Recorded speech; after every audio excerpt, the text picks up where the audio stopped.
Hey. You.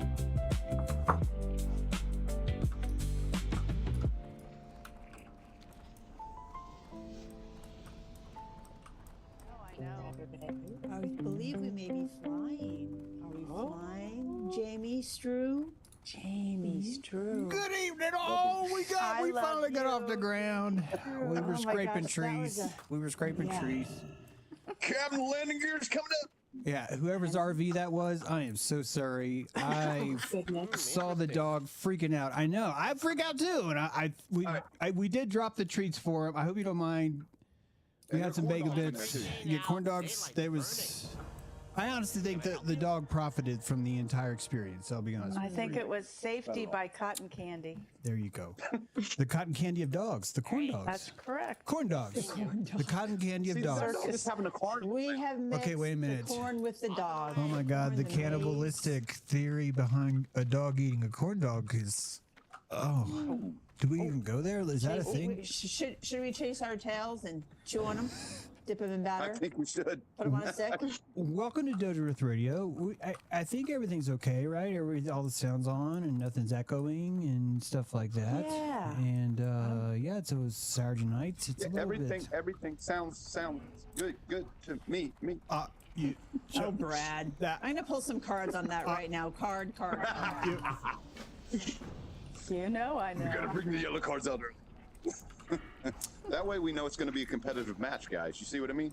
The rest are actually calling stuff. Okay? Yeah. I really glad to see everybody. It's a special solstice.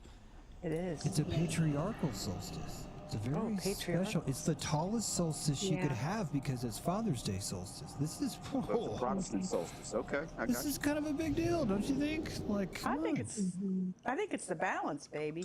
I think it's tremendously. It's like a stretch. Not only are you standing up straight, but I think you're even like consciously saying, "Okay, can you stand up even straighter?" And you're just like, "Yeah, I can feel the patriarchy. This is actually a good word, patrie."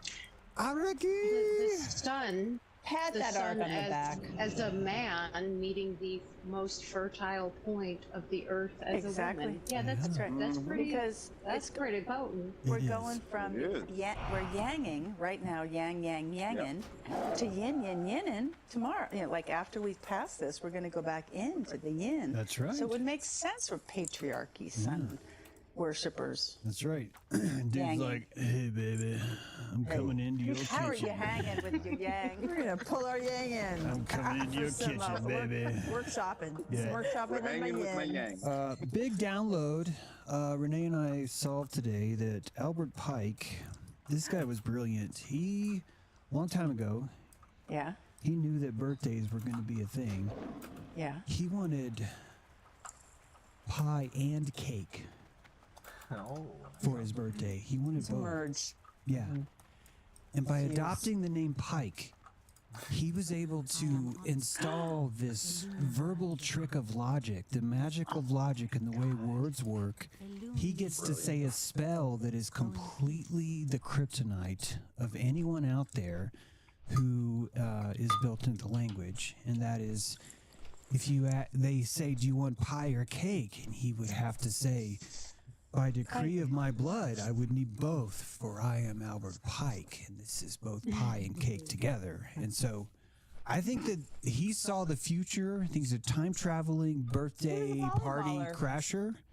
Like the spike. Yeah, and he sued this a long time ago. He planted the seed. They had a moon child. And she's like, "Well, so you're gonna like make a magician child?" They're doing it as this is happening. They're on a sacred tower. The moon's out. This is how you make a moon child. You gotta make Whoopi in the moonlight and have like intention and stuff, you know. And you write this down Only on at a a certain chalkboard. time. Yeah, Werewolf. yeah. There's a lot of rules here. Yeah, a lot of rules. Basically, he figured out how to eat his cake and have his pie too. Exactly, Brad. Brilliant. Exactly. You said it a lot more efficiently and funnier and more distributable, more all those things, Brad. Well, you know, this comes from the mind of a Gen Z, and they're just at the end of the bet. So they realize they want the pie and cake too. Yeah, there you So go. to merge them, you must be here and present. My daughter. Oh my God. 23 on the 22nd. Oh, I just have a download from the big giant head, Renee. What you just said. Are you ready for this? Z to A is the za. The pizza is the gate. The za connects the alphabet. It is the Jacob's ladder between the two horns. Wow. Yeah. Oh, C. Say and C. That's right. C by the dawn. You heard it here, ladies and gentlemen. Venus shall Notice they call behold her it- table. You heard it here. They call it a pizza pie.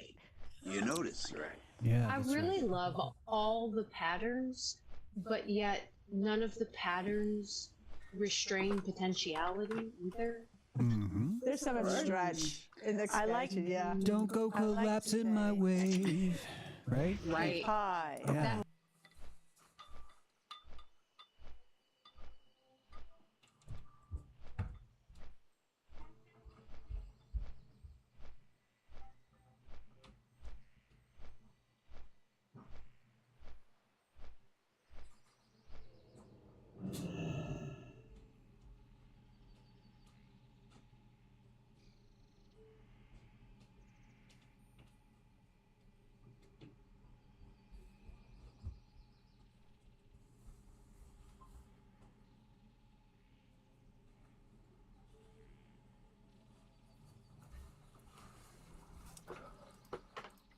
I'm listening.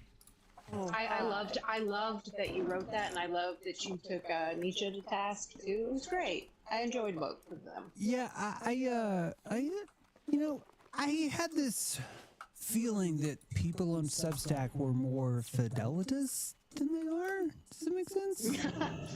I actually had a guy tell me today, dude, I can bench press more than you because I was it's like, what?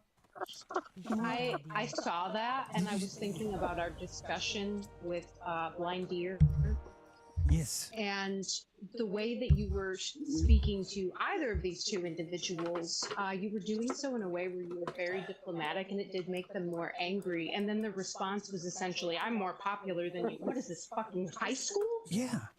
Yeah, because seriously, his first comment was pretty weak, and I was just telling him, man, I wish you would have put more thought into it. That's all, because I thought I said something profound. Excuse me for thinking I said something profound, but it just warranted more thought than sort of like a, well, sticks and stones, or it was like that kind of level of something. And yeah, and then he throws out, well, I'm number 12 on Substack, and I'm just like, Who cares? Because he didn't get your point that you're saying. yeah. In a first world, Oh, it was- men should be on the leading edge of consciousness, and you just demonstrated why they're not. I don't want to. Oh, you just pulled the soapbox. I forgot all about it. This is amazing. I'm so glad you remembered. Yes, this is what it was. Can I share? Can we share? It angered me. Yes. This is because I don't like doing things on here without including. Okay, guys, thank you so much, Dark Blue, for remembering. Because I was like, fuck, I don't even remember what it was. First World are supposed to be like, we're the white elite of the world. I'm pretending like I'm a white guy right now. And so First World, we're like, we got it all going on. We're the pinnacle. We're the top, which means we need to be preserved. We don't need to be mixing around. And in addition to that, because we're so perfectly great, we also have this thing where we're not able to watch after our own women. And when they get murdered on a train, it is not our fault, even though we're the patriarchal pinnacle of the Aryan ideal of maleness, and that Aryan ideal would mean the absolute kick-ass, most badass Rambo patriarch in the park, say no more, and that would be something that you would be expected to do, and that the very last, absolute last thing you would ever do if you were lion of the jungle is blame what's happening on someone else. And when you do that, you're proving that you're not the lion. And I said this much more poetically, sort of like how Brad would have said it, because I'm really using a lot of words here, but I said it like Brad would have said it. And this guy decided to, like, first of all, he's like number 12 on Substack, so all right, if you're popular, you're kind of coming over here hitting on me, you know. You're just like, oh, your post is stupid because you don't understand how the superior race works, because you're just Yeah, I can bench press more than you. And I wish I was like exaggerating, but that's really what happened. It's like, he's like, you don't know who I am. I can bench press more than you. And then you showed me I'm number 12. I am part of the Dark 12. Well, I know It number was 11. quite something. Yeah, he was mad because I was holding him I was holding and I didn't even mean this in ironic, like, Nope. you know what I mean? Like, I'm really like, dude, if we're really the pinnacle race, why can't we be more Black Panther? And if he would have put more thought into it, Bloom, I would have been able to tell him this. I would have said to him, don't you understand that we could be more White Panther as men, you and me right now, that you could like my post as number 12? You could repost this and say, holy shit, dude, this guy just showed me my own testicles. I never saw this before. How dare I scapegoat immigrants because I'm supposed to be the pinnacle man, which means, yeah, if this chick gets slaughtered on a subway and she was riding home alone, maybe that is my fault because I'm the lion and it's my jungle.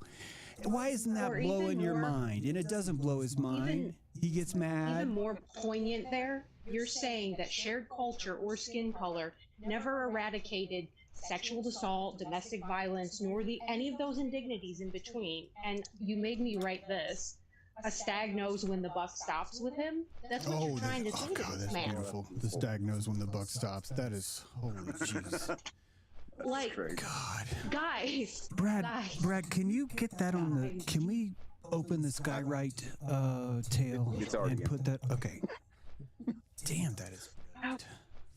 It was, and all you're doing is showing him, like, great, you're a man, you have followers. Also, you have emotions, the other one. You're having emotions. Right? Yeah. There's still so much work to be done here in the first world. You're saying you can be more, and they're like, no, I can't. It's everything else's fault. Wait a minute. It's such that classic thing, though, isn't it, Bloom? My failure is somebody else's fault. The reason that I'm not embodying this pinnacle of maleness that I guess this guy, I didn't see his post, but the reason he's not embodying that is because of all you people in the room who won't give him his we're the reward. one that, yeah. And you guys made us superior men impotent through commercials.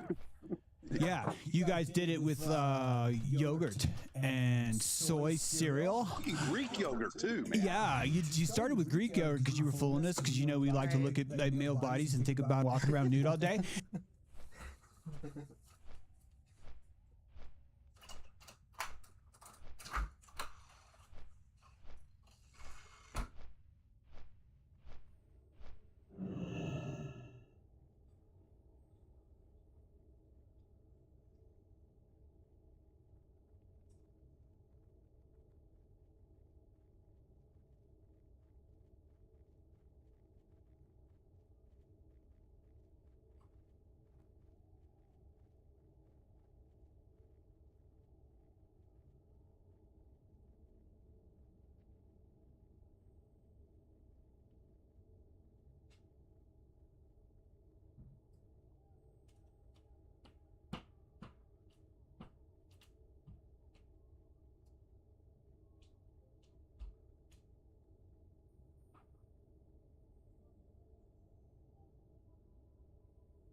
And then, because, you know, that's how we do it. But then you're like, oh, it's yogurt, it's fine. Then you're like, soy. And you're like, oh, geez. Okay, I'll do this. And then it's too late. It's too late. It was really the The i- Wheaties, the i- guys. The Wheaties. The Wheaties The did idea, it. though, that women have never experienced any of these atrocities until another culture was introduced. Yeah. Right. Like, guys, come on. Yeah. Come on. Right. And I mean this in a very respectful way because it literally is. This Right. is me trying to be Satan in the sense of the adversary coming up to the master saying, dude, why are you not owning your kingdom? Seriously, man. You are. If you can you're bench offering press more than empowerment. me, why don't you start the White Panthers? Why don't you guys go around in berets like Rerun with suspenders and seriously look like watch the subways and use that as the way that you're going to bitch about this stuff? Because I am here for your message. Why don't you show people how to grow some fucking horns, man? There you Like go. if this is your culture, then why aren't you sitting on the subway? But they're not. Why don't you have a Patreon account? Why don't you have some sort of way, right? Where you're like, you have all these volunteers, the same thing the Black Panthers did. Well, you know, that's happening in Scotland. There's a guy that's doing that. They have like this whole like team that walks women home, and it's like really happening. The Vikings are really out doing Yeah. it, but they're not writing on Substack, James. And exactly. And wouldn't this They're not, you know, that's not the antler place, is it? and this is like the hottest thing you could do. You could inject into that room is all of a sudden the stiffs that are like, oh, now they're like, dude, we need to grow antlers. I was like, I know, I will show you in my basement. We will sharpen each other's antlers even though they're small. We will find a way, my friend, because we are secretly the land, soil, and speaking. And it's like, fuck, Right. that's hot. Well, that's why That it's is not how we're broken, gonna do isn't it. Yeah, It's not exactly. broken because it's showing that Thank you. intellectuals are so stupid. Stupid. Stupidos. Well, to be fair, a guy who's like, I'm number 12 on Substack, again, it's like somebody in high school being like, Yeah, well, I'm more that's right. popular than you. That doesn't mean that you know your asshole from your elbow, okay? That's correct. What's weird is, Actually shows. shouldn't he be better then? Fuck, come on. Couldn't you have a better point then? Like, shouldn't your post be like badass? Shouldn't you be like Errol Flynn where you don't even stop? You're like swinging on a vine as you go by going, and as you go by going, hello, have a nice day. And I'm just like left with no clothes on because you totally humiliated my point because you reminded me that there's some secret Norsean Aryan code thing that I didn't realize that you know, blah, blah, blah. But no, that didn't happen. Said I got, No, not at do you all. know who I am? I know that so doesn't fly. It just doesn't fly anymore. It's so stinky No, it doesn't. fish. Yeah. It's so so not stupid. White very- sun. White sun. Right? Not white sun. Energetically, that man is building himself up, and yet, to your point, energetically, what is he doing? He is going after something you posted. You weren't on his page, I guess, right? You Of course posted not. something. Yeah. So Yeah. he's on your page posting, and it just displays this tendency that I see in people all the time who do this one-upman shit or look at me, how great. And it's like, and don't realize, because, you know, I've got friends that do this and family friends, and it's like, and looking straight through them, it's like, you don't understand how pathetic. I see through this, because that's what we're talking about now, is like, people are starting to see Amen. through this. Yeah. But it's like the fact that you're coming at me, trying to tell yourself how much better you think you are than me, knowing I don't really give a shit.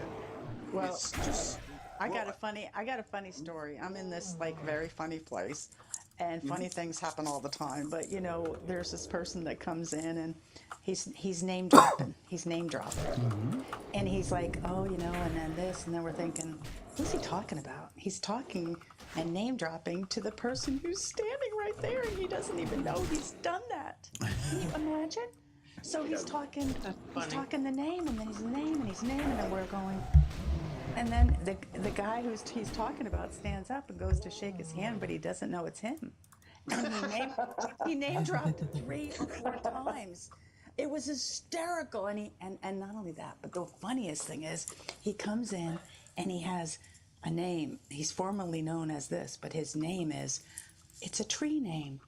He comes in and he says, this is my name. And it's so pretentious that it's hysterically funny. It's like, don't you think Yeah. that Probably doesn't Substack thing realize is it. very pretentious? Yeah. It's like, it's this pretentious thing, but that white sun is like, you are so, Yeah. that is so silly. Yeah. And It's all you hysterical. got me thinking about, Lori, is I don't care how many followers No. you have or how much you can bench press in the gym. Self-awareness is the most Yes. captivating Right. thing. Yep. It's totally. Always. Wait. I want to clarify what you're saying, because I think what you really mean, please forgive me for doing this, is that You might be right. the though. lack of self-awareness is the most captivating thing to watch when Yes. someone else Okay. Yeah. doesn't have it. Is that, or is this a totally different take? I'm saying people who are self-aware and soulfully involved are captivating. These other people who are like, I have 12,000 followers, Right. or Exactly. Right. I would big say- name spiritual Okay, but gurus. so we actually would have say that two it's completely different authenticity. points. Mine's a lot more trivial, but it is pretty funny. It is also Yeah. incredibly entertaining to watch someone who is so completely unself-aware, like Lori just Yes. told us, right? Yes. So it is interesting that both are captivating witness, aren't they? But they're captivating witness on the opposite side of the pole. I just blew my own. Oh God, wisdom, wisdom. And then it's like, so the people that like, I'm in this like really kind of this the lowest of the totem pole. The So totem pole. nobody pays any attention to, because it's like, because I'm in this stealth position, and so he's name dropping up the wazoo what the person is standing right there. It was hysterically funny because everyone can see the authenticity and what isn't, and that is what the white sun is bringing. Wisdom It's to the it's a people. great. It's so funny. You know. I was having a conversation just the other day with my son, actually, which was kind of fun. But we were talking about it, and he led the conversation. But anyway, the point that I thought was interesting, because he was talking about he's 20 now, and he's just now getting, like he's going to vote, right? And so that's what he's kind of talking about. But he was also talking about the fact that he, understands, to a large degree. So basically, the point he was saying, I'm going to vote for this guy who's running in Georgia. And because he's like, I kind of agree with some of the things he says or whatever, but I don't think like he's a politician. I don't think he's like, a savior. And that got us in the conversation. And I said, yeah, I hear you. I said, I'm wondering, are we getting to a point where people are finally starting to get to the point, and I'm not saying the masses, because I know that, it's a long way to go, but where we're starting to finally get past the point where people are looking for external saviors. Therefore, stars, politicians, famous people, and that's why I went even into religion, like into that, so where people are going to stop looking for the outside savior, the outside thing to worship, the outside idol, and the real authenticity. People who are, you know what I'm saying. That's why people maybe are responding to authenticity when they see it. So Lori, like when that guy's trying to come in and impress, and James and that guy's kind of trying to impress, they're that old energy still trying to. They're still looking for the savior out there, basically. In an energetic way. They think there's a hierarchy in thought, or because I'm this status, then therefore I've got Based on external consensus. external, external. Yeah. And it's fun. Accolades. It's like, the accolade. And then when you see what's going on, I'm like, so another person comes in, and this is one of the funniest things when people check in. They think that their thing is changing you. It's that is hysterically funny. So I'll say something, and it's because I came and I did this thing, and I'm like, no, I think it's because you're here and I'm here that this happened because the two of us are here. That's how the vibe libel works. It's not. It's really not you does. causing this to me. It's like that with people coming in like that. That is hysterically funny to me. Yep. So Yeah. I think it's the same thing on Substack as it is in real life. Yeah, and the more compassionate we are, the less important it is that we even tell them that. Yeah. Right. Yeah. And it's always. I think that's why it's so fascinating to watch, because in a way we're looking at ourselves. Think about it this way: we get to see ourselves because we will never see ourselves when we're this way. I swear we're this way, and we don't see ourselves. And that we're now able to see ourselves. Do you see what I mean? This is a very special, rare glimpse that we're able to see ourselves through someone else's wormhole, because we're able to stand outside of that peep and look at this process and watch what happens, And I think this is why our judgment tends to be the inflammation, the kind of toxic flavors that our stomach acid tries to come up into our throat to start attacking it before we even digest it. And so we end up with a painful sort of view. So if I was to feel attacked by him, it would change the flavor of the interaction, you know. But Yeah. but I really felt that my point was not only valid, it was profound, philosophically timed, relevant to what he was talking about, showed a lot of calories and exactly what you would think Substack would be. You know, I just thought it was a 5-star fucking thing.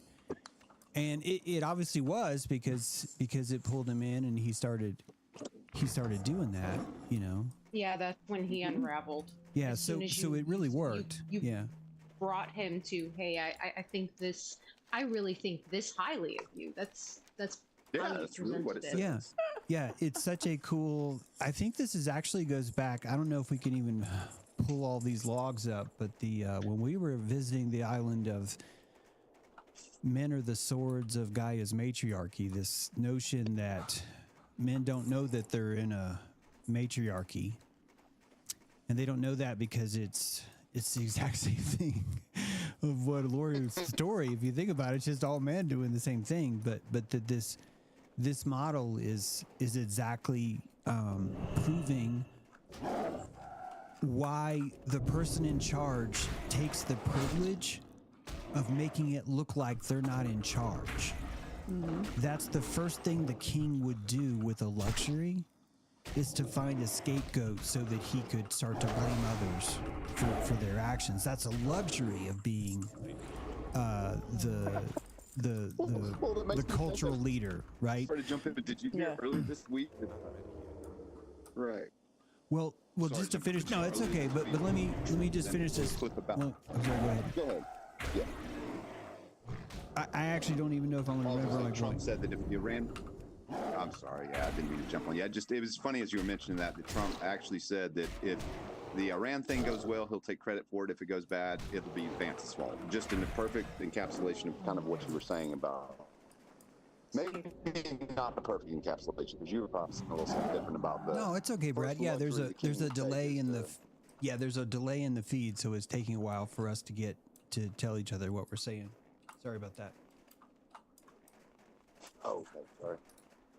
But yeah, go ahead. You were saying that because I may have been saying something totally different with that little quip, but just you said the first thing the kings would do is to find that privilege of kind of pretending he's not in charge, right? Yeah, because and I actually mean this critically in a constructive way, not just about men. Today I brought it up about men, but it's actually just as true of the matriarchy.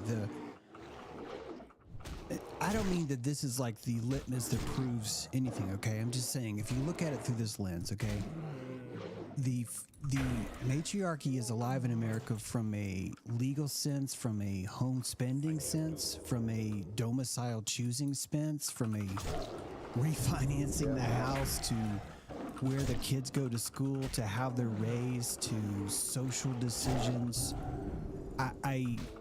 custody battles, divorce settlements. I know there's just tons of real life anecdotes that definitely count. Okay, I totally get that. However, it does prove my point that there is a more of a matriarchal system in place than you are hearing on standard Substack kind of stuff.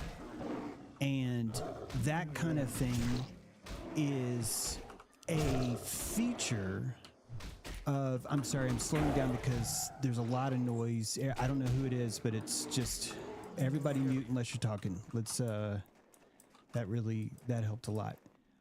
Everybody just stay muted unless you're talking. I know it's a little bit bumpy, but I really want a good crisp feed, and the bandwidth issues get really slow when we stay unmuted like that. So I know it's a lot more work to kind of stay on the trigger, but let's do that.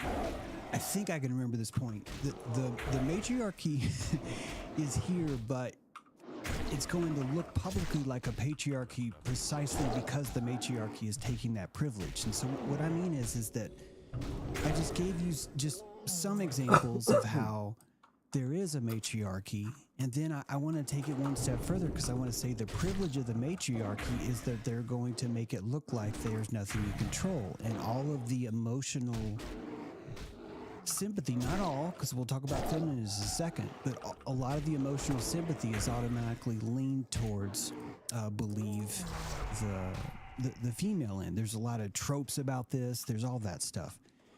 It would be more natural for there to be a social protective gate around the emperor who's really in charge. And that peer pressure, the cultural peer pressure that hides the authority, also gives the cushion of rebuke. She's not responsible for these things. The same way this Sigma Wolf guy on Substack was mad because I was holding him responsible. Basically, I was saying to him, this isn't exactly what happened, guys, but it's like Sigma Wolf was saying, this woman, this beautiful white Norse virgin woman was sacrificed by the immigrants because immigrants are ruining our society. And my reply to that is, why don't we blame ourselves as white Norse godmen? Why don't we blame ourselves? Why don't we demand a culture and ride the subway and blah blah, stand guard and blah blah blah? Yeah, or at least get creative. At least just get creative about it. I saw something on a media site that was some guy in Seattle dressed up as a superhero with like a whole mask on. He does this very seriously. He's out there all the time. People joke about him, but he's, keeping people safe. And I just love that. I'm like, look at your antennas. He even had like antennas. And he's like, this, people joke, but this is my calling. And I'm like, this is more of the dress up I want to see. Yeah. You know what I mean? Yeah. This is more of the dress up I want to see. So I was really impressed. And it's like the frogs, right? The Portland frogs, correct. same kind of armor, same kind of yeah, well, field. I do a lot of tracking in the morning, and I told Jamie this, but I found a wallet on the court very early, like 6 o'clock in the morning, and I was like, oh my gosh, somebody must be really worried about this. So I looked through it, and it ended up being this millennial, 37 years old, born in 1989, and but he had about 20 credit cards. No cash, some, identification like for insurance and stuff. And, right. And of course the ID, I saw the address, and it was walkable from the court. It was about 5 blocks from where I was. So I was like, I'm just going to go deliver this. So I walked down, and it's a beautiful day, and go knock on the door, and then ring the doorbell because it's 7:30. I mean, this is pretty odd to have someone, but it felt like the right thing to do. And a woman answered, and it was his mother, and we get back to them, and it was just it was a nice exchange. I don't even think he knew it was gone. She had told me that he was up on his bike on Mount Tabor biking around, but he probably didn't even know.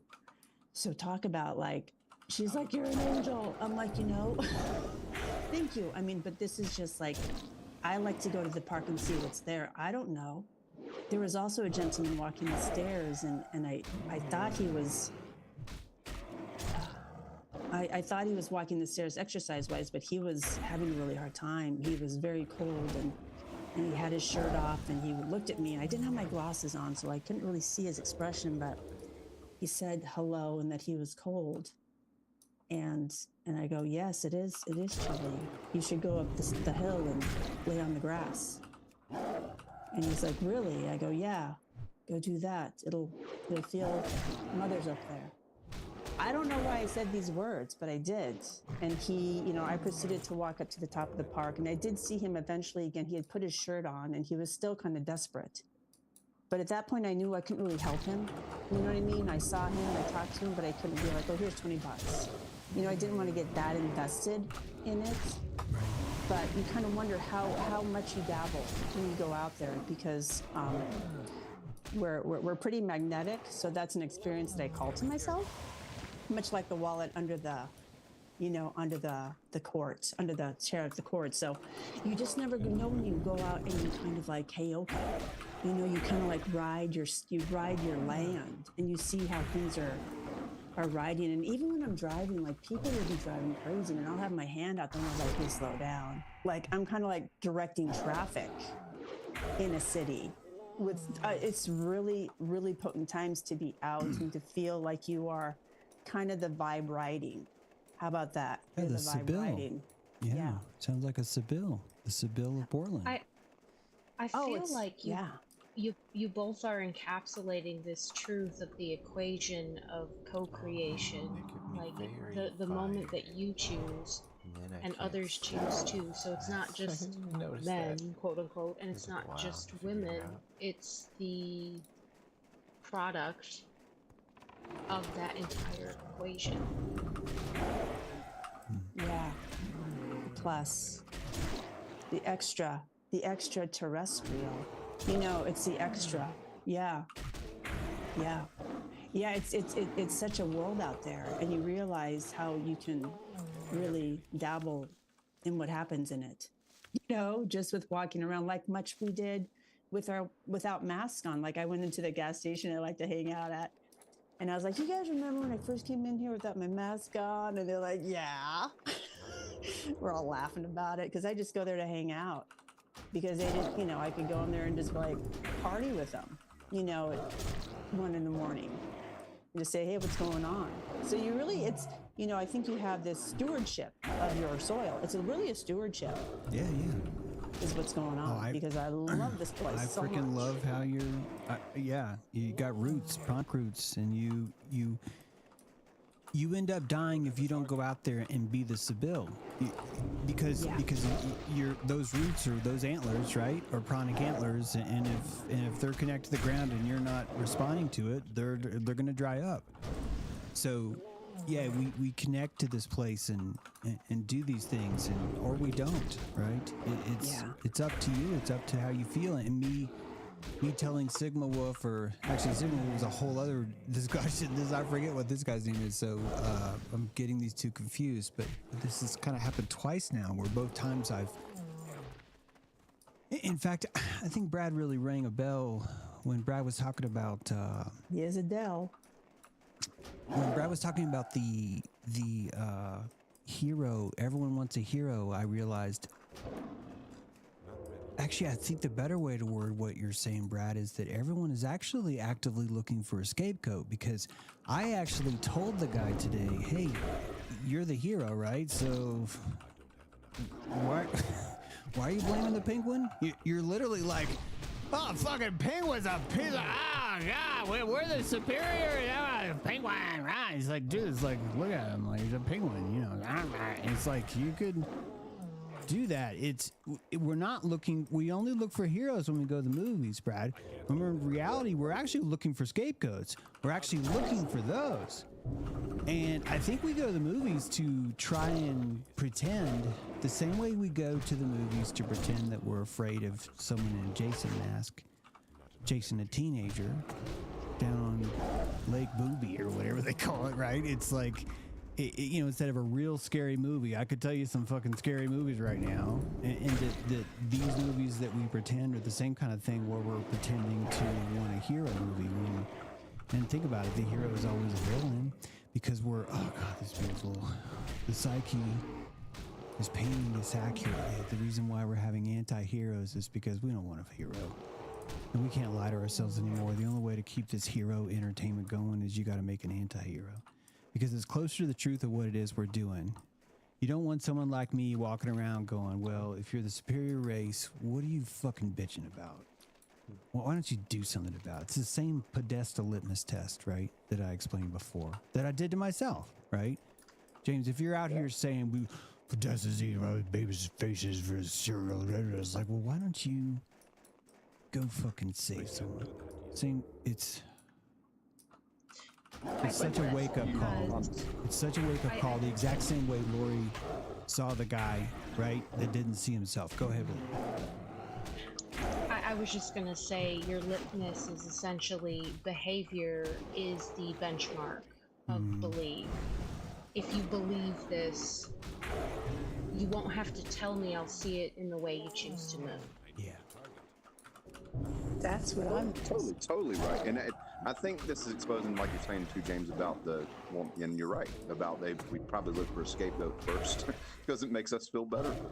But that it also is, shit, I just forgot where I was going with that. You got anything? Go ahead, Lori.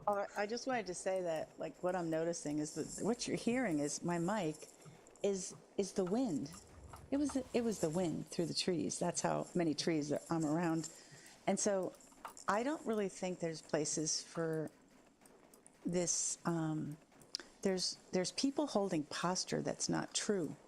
It's not true spinal connection to the native land. And so they come in with these kind of strange postures. I would say it's very bizarre posture. They think that you can't see it, but it's so obvious. But I think there's heroes everywhere. They're not trying to be a hero. They just are. No, they're just finding a wallet on the court and doing what a normal person would do. Exactly. So there's this chicken. There's a rooster here that was attacking the person who gets the eggs. So it was like kind of matter of fact. It's a ranch. We're gonna have to make dog food out of this rooster if it doesn't learn who the top rooster is, not the attacking the person getting the eggs. And so the person that is going, well, I've got a gun, I'm going to shoot the rooster. And I was like, no, we're going to see if we can manage this. But I think there's heroes everywhere. They're just not writing on Substack. They're not pontificating. They're actually on the land, going to tennis courts and walking to the person's house. Exactly. I found a guy's like wallet Or doing both. Yeah, a jacket and a wallet. It was Christmas. It was $800 in it, and I called the guy up. It was Northern California, and he was like a worker, and it was his money to buy his kids Christmas presents. I didn't need any reward or anything, but that's not just men or it's both and. It's people that are taking action or agency, and I see it like I'm not afraid to drive down the road. Yeah, there's predators down the road. But there's also people that will help you with your tire, like change your tire or do all kinds of different things that are not just writing about. And I bet you that guy that did the Substack thing wasn't even in Europe. He's writing about it from North America, where we don't have that issue. So it's an interesting thing. What people... I love you brought that back around, Lori, because that's kind of where I was trying to go that I slipped on. But that was what you're talking about, the proof being in the pudding, as in the fact, because there's nothing wrong with being on Substack or anything else. But when people are, because it wasn't just, Stag Guy, we see it all the time. I've seen other comments on other posts that some of y'all have made, that it's like where the person is getting indignant, and to the point we're making here is like, yes, and you are pretending that showing your outrage on Substack or engaging in there is not exposing just the fact, like you're pretending that's like going on the internet to complain to people, y'all shouldn't be on the internet. It's that silly that you're posturing this way. Like pretend and pretentious are like almost like the same word. So people are pretending to be something that they're like an imposter syndrome, Well, I think that what Renee did was great, and this is going to sound really, really weird, but I don't know if it was heroic, because I think it would have been harder for Renee to keep the wallet or take the money than it would have been to take it back to him.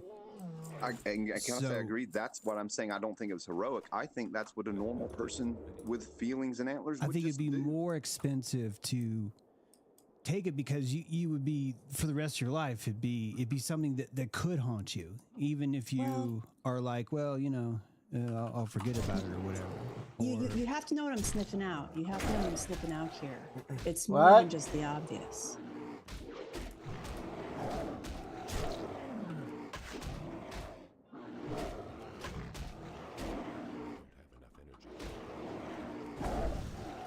Okay. Sure. That sounds cool. Oh, I see.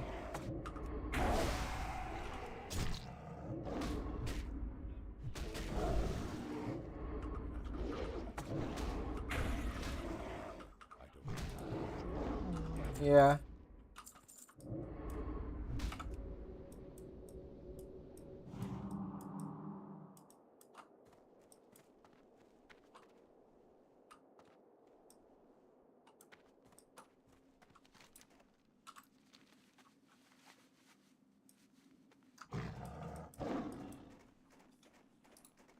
Yes, I found a wallet. Yes, it was just so fun that it was, 10 miles away. I And was like, no oh my cash. gosh. No cash, Yeah. and only credit cards. Living with his mom. Yeah, let me tell you. Let me tell you.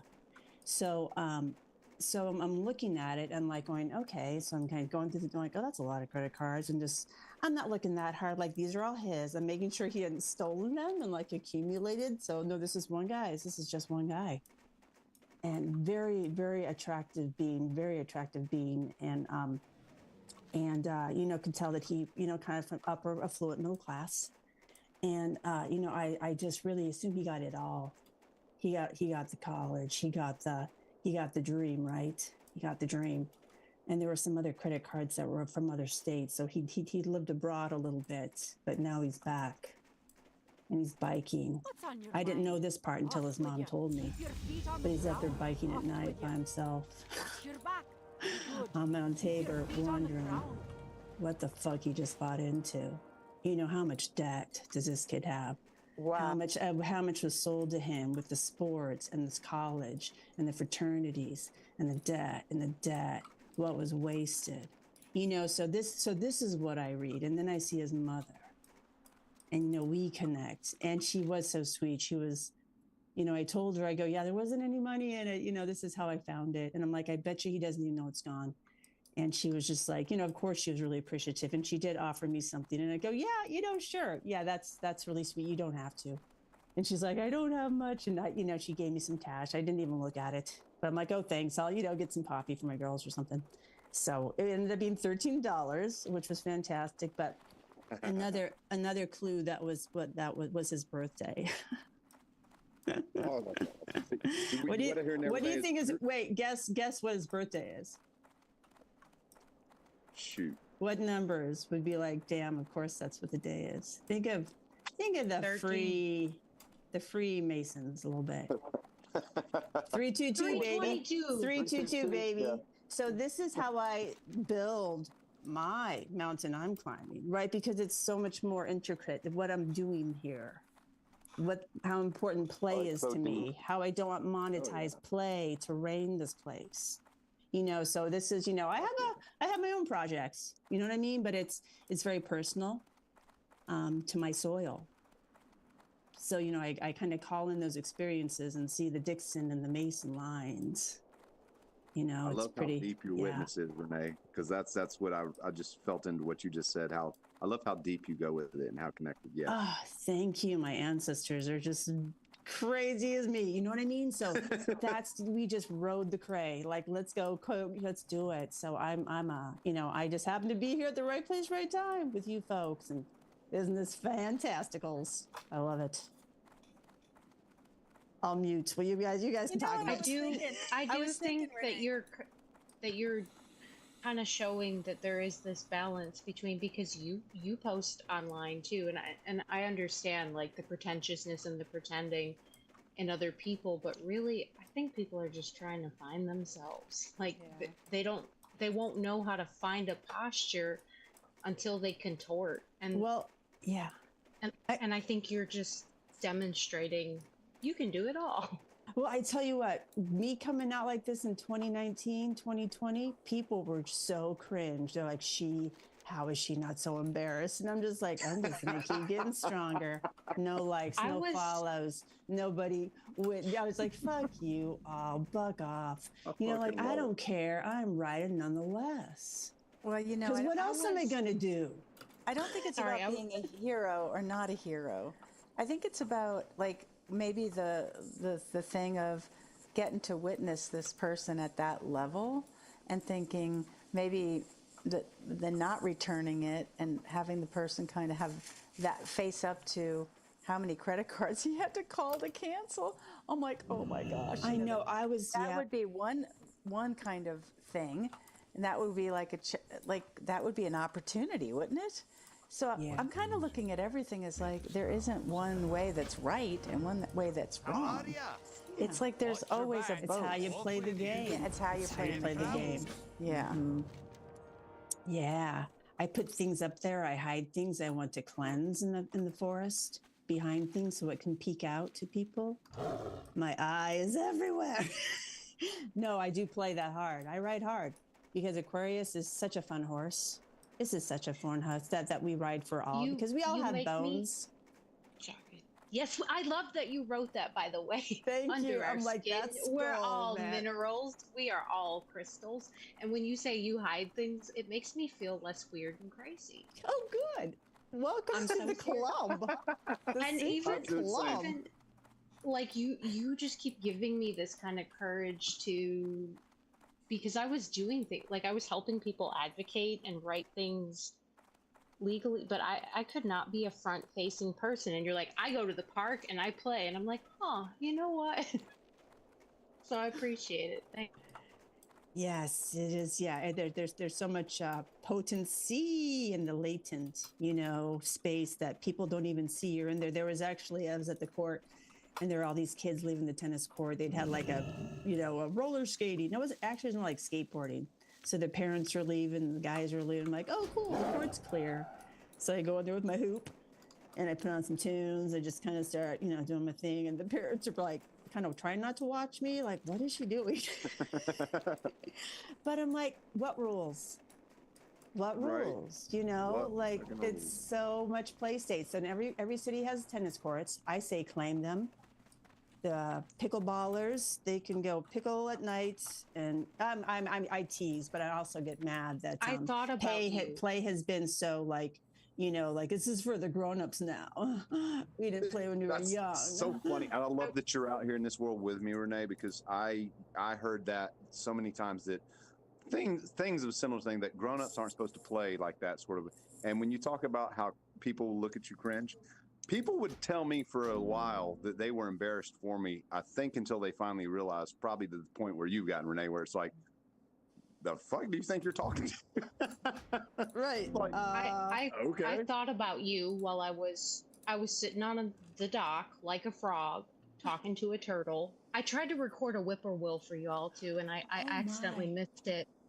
But there's a nice boat off yonder, and then there's people they're fishing, and I know they were like, what is this long-haired frog girl? I don't care. Yeah. I don't care. Make them wonder, because guess what? The wonder is where you find the full. You know what I mean? So getting people to wonder. Yeah. I mean, wouldn't you want to wonder as a kid? I walk past so many kids, they look at me like, what?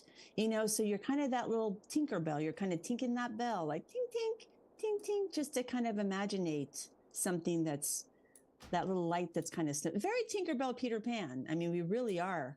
This is the hook. It's funny. That's Yeah. what I used to call my daughter. Which one? Tinkerbell? Yes, ma'am. Tinkerbell? Oh, I love to tinker. That is one of my favoriteest things. Yeah, I feel like I've been talking a lot. Anybody? Laura, you wanted to say something, I saw. I see saw. Well, I just want to say, Bloom, you said you call her Tinker. You didn't call her Hook. You didn't call her Captain Hook. That'd been just funny. Peter. I called her Tinker and Tinkerbell, so that's really funny. Sorry. Go ahead. Little Tinkerbell. I just wanted to say that there's everything to play with, and playing with Renee was really fun, and the hooping thing. And then I thought, well, I think I'm going to play with a cane, because Canes are great. yeah, so Putting I on the have Ritz. Yeah, so I Are you have raising this- cane? Lori, Yeah, raising I cane? got this. I have this. It's a shillelagh, actually. I call it my shillelagh, the magic stick. And I decided I was going to dance with it. So I had James's tunes on, and I had my earphones on, and I was out in the field, and I was dancing with my stick. And then somebody's like, "Are you okay? Is there something? Did you hurt yourself or something?" And I'm like, "No, I'm just dancing with my stick." And it was like, I'm getting so much more like play, because it's like, because a cane looks like you're disabled. So it's like the funniest play thing, because then I flip it up in the air and I twist it around my back, and I'm doing all these weird things with the cane, and it's just so much fun. Putting on your horse moves. Yeah. Yep. Yeah. And it's like, I don't know how to explain the shift, but the shift is real when you stop having any agency, thinking that anyone's opinion about what you are doing is got anything to do with you. It has to do with what you're showing them about themselves. Yep, the E The is free. The E is free. Art Aquarian detachment while having that agape kind of Greek love for the all. Beautiful. Thank you. Oh, lovely placement of those letters. I really like that. Hey, Brad, what you got? Well, I just like that I think that's how it. I really think that's how it shows. It's like, and we know this, right? If you're gonna say something, the best way to say it is to just be you and demonstrate you being you. And that kind of what you're talking about there, Lori, was playing with the stick, right? Like, I'm sorry, the cane. Excuse me, it wasn't a stick, it was a cane. and that does make, but just the simple fact that I think that us being able to kind of do that, right, in that energy, because again, we've all been through this, right? We've all been in those stages, but that long children are so afraid to play because they've forgotten how to, because to be a long child, you can't play anymore. And of course, we call that an adult, but we don't realize, oh, you're just a long child. And isn't that kind of magical in a way, that how simple so much is in terms of just reconnecting with your inner play state, in terms of how seriously we want to take the world, because the world is a serious place, and I'm not trying to say it's not, but that your ability to co-create, to play with it in any fashion. I just hear it in all of y'all's voices. We find so much joy in that, do we not? Well, the Corona was. Amen. Yeah, the Corona was such a great training ground, because to really get up the muster to go into Costco without a mask on was a something. You know, you walked around. It's kind of like playing your state now. Like, if you want to bring the vibe of walking into Costco with a mask, that's how it should feel. Do you know, when I had that bird beak, I still had this edge. I'd put it on and I would state, I do not mask, I costume.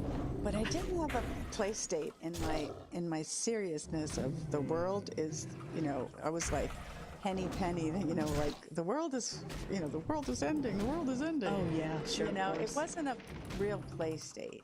It's like the play state of when you care what other people think of you when you are making your play statement isn't play. Yeah, I remember being at the QFC, which is a little grocery store, pretty, you know, like a mid grocery store. And I didn't have my mask on, and Xanadu came on, and I recorded it, and I think I posted it. And it was just because I was really with Xanadu at the time. I'm like, no way, the place, you know, just people are like looking at me going, what the what? So, you know, it is bringing that, it brings out their tension. Their tension shows when you're like, hey, move your body. They're like, wait, what? Is that legal? Do you know how everybody much else doing it? tension that can release right there? If you just start moving your body, it will release. Like, Yeah, you know, if easy access. if you're accessing your play state and you're not pinging off of other people's antlers watching you do your play state, then you can really play. But when you're an empath, like with this antler, and you can feel everyone's vibe coming at you, like with this worst kind of this is an insane person, and you can feel it all, and you do it anyway. I mean, I don't know if anyone's had that experience. I can feel so many of those eyes, you know. I was going to throw out there, because in Tennessee we kind of, depending, certain counties did certain things, but masks kind of went away pretty quickly. But I'm kind of in a bi-state area, and there's other areas here where I'm sorry, I'm not going there. I think part of play too is like, I'm not showing up to this party. I'm not playing this gig, this venue, this whatever, as much as it is like what you're saying, Lori, you know, sitting, totally walking around with your cane. and that's kind of the thing. It's like you're saying, Lori, about the fact if you're empathic, because when you're in your play state, right, in the ultimate play, in your play state, you in that space, you don't care. That's why you're in your play state. And so when you feel those eyes, it's almost like they're trying to get you out of your play state. And I definitely agree with what you're saying, Lori. It's like, I think I had to, when I get in a play state and I'd feel those eyes, Like that took some time to learn how to not let that take me out of my play state, because in that true play state, you really just don't care, do you? I mean, Well, in the that's- true play state. That's the spectrum. That's the spectrum. When my daughter, she was observed for the first time at 4 years old. And they're like, we're gonna take a closer look at this one. I'm like, really? Okay. And they really watched her and put her on the spectrum, towards the high functioning end. They're like, she And- plays a little too hard. Let me meet her Well, mother. oh my gosh, it was so, and this is, so that I can completely relate to her. I relate to where she was back then, just so drawn in, and I get that too. So, maybe that's me kind of coming back to that place and regulating with her. And now we regulate each other as we both kind of vary on that spectrum. But this was interesting. I've been thinking about this because her doctor, when I didn't get the hep or the K drops when she was born. I had it naturally, and I go, don't touch my baby. You know what I mean? I'll deal with you later. So, but eventually I was like, I really don't want to do this. But the doctor's like, I'm like, I hear stuff goes down, with these injections. He's like, oh, Renee, that's very rare. So, this happens. I get them, and I space them out. I don't give them like, you'll give her one and I'll be back as long as I can avoid it. I was kind of like that type of vaccine parent. Like, if you don't get a vaccine, they can't come to school. Like, I would wait to the last minute. But I remember telling her pediatrician that I go, oh yeah, she was, she's on the spectrum at this level. And he's like, well, I don't see it. I'm like, well, no, she actually was, they did study. She's like, well, he's like, I don't see it. But I realized more so now that he was just not wanting to own that he said everything was going to be all right. And yet here's a result of something I was concerned about. So he didn't want to hear that from me, like at all. He just did not want to hear that. So I just think that's a very common ground that a lot of these physicians walk, and they just can't handle it, when they're like, hey, guess what? And I'm great. I'm glad it happened. I wouldn't want it any differently. You know what I mean? You just, I want to cry because it's so personal and so close to me. My daughter didn't end up with quote unquote spectrum, but she's late teens and she has fibro, and her arms will lock up and things. And I did exactly like you, where it's like, of course I was 19 and by myself, and they tried to fight me tooth and nail for all that, but I'm just glad you're here. Thank you. Oh, you're so welcome. Yeah, and I think it's, I just see the beautiful purpose in it all, to see the spectrum and to see how we've just been, just getting in the boxes that, makes us easier to herd. I love the stories of seeing the gift in it, because my oldest granddaughter is on the spectrum. And, James's work on antlers and understanding emotions, because her level of spectrum, she couldn't read people's faces. And we had to sit with a beautiful person that never loved everyone. She didn't know how to do the thing with your face. And so they took her out of kindergarten and homeschooled her for a while, because it was too painful to watch her get tortured. And then she's very, very high functioning. But we'd have to teach her what different faces were and what that meant. And so she could get some type of emotional connection, because she'd look in your eye and everything. It wasn't like she had any of that. But she didn't read the room, and I'm a master reader of a room. And to watch that is a gift. The gift of the spectrum is incredible. And she had other powers of that, but not having a ability to sense when someone would, what was going on, such subtle things go on the face. Oh yeah, I mean, Colette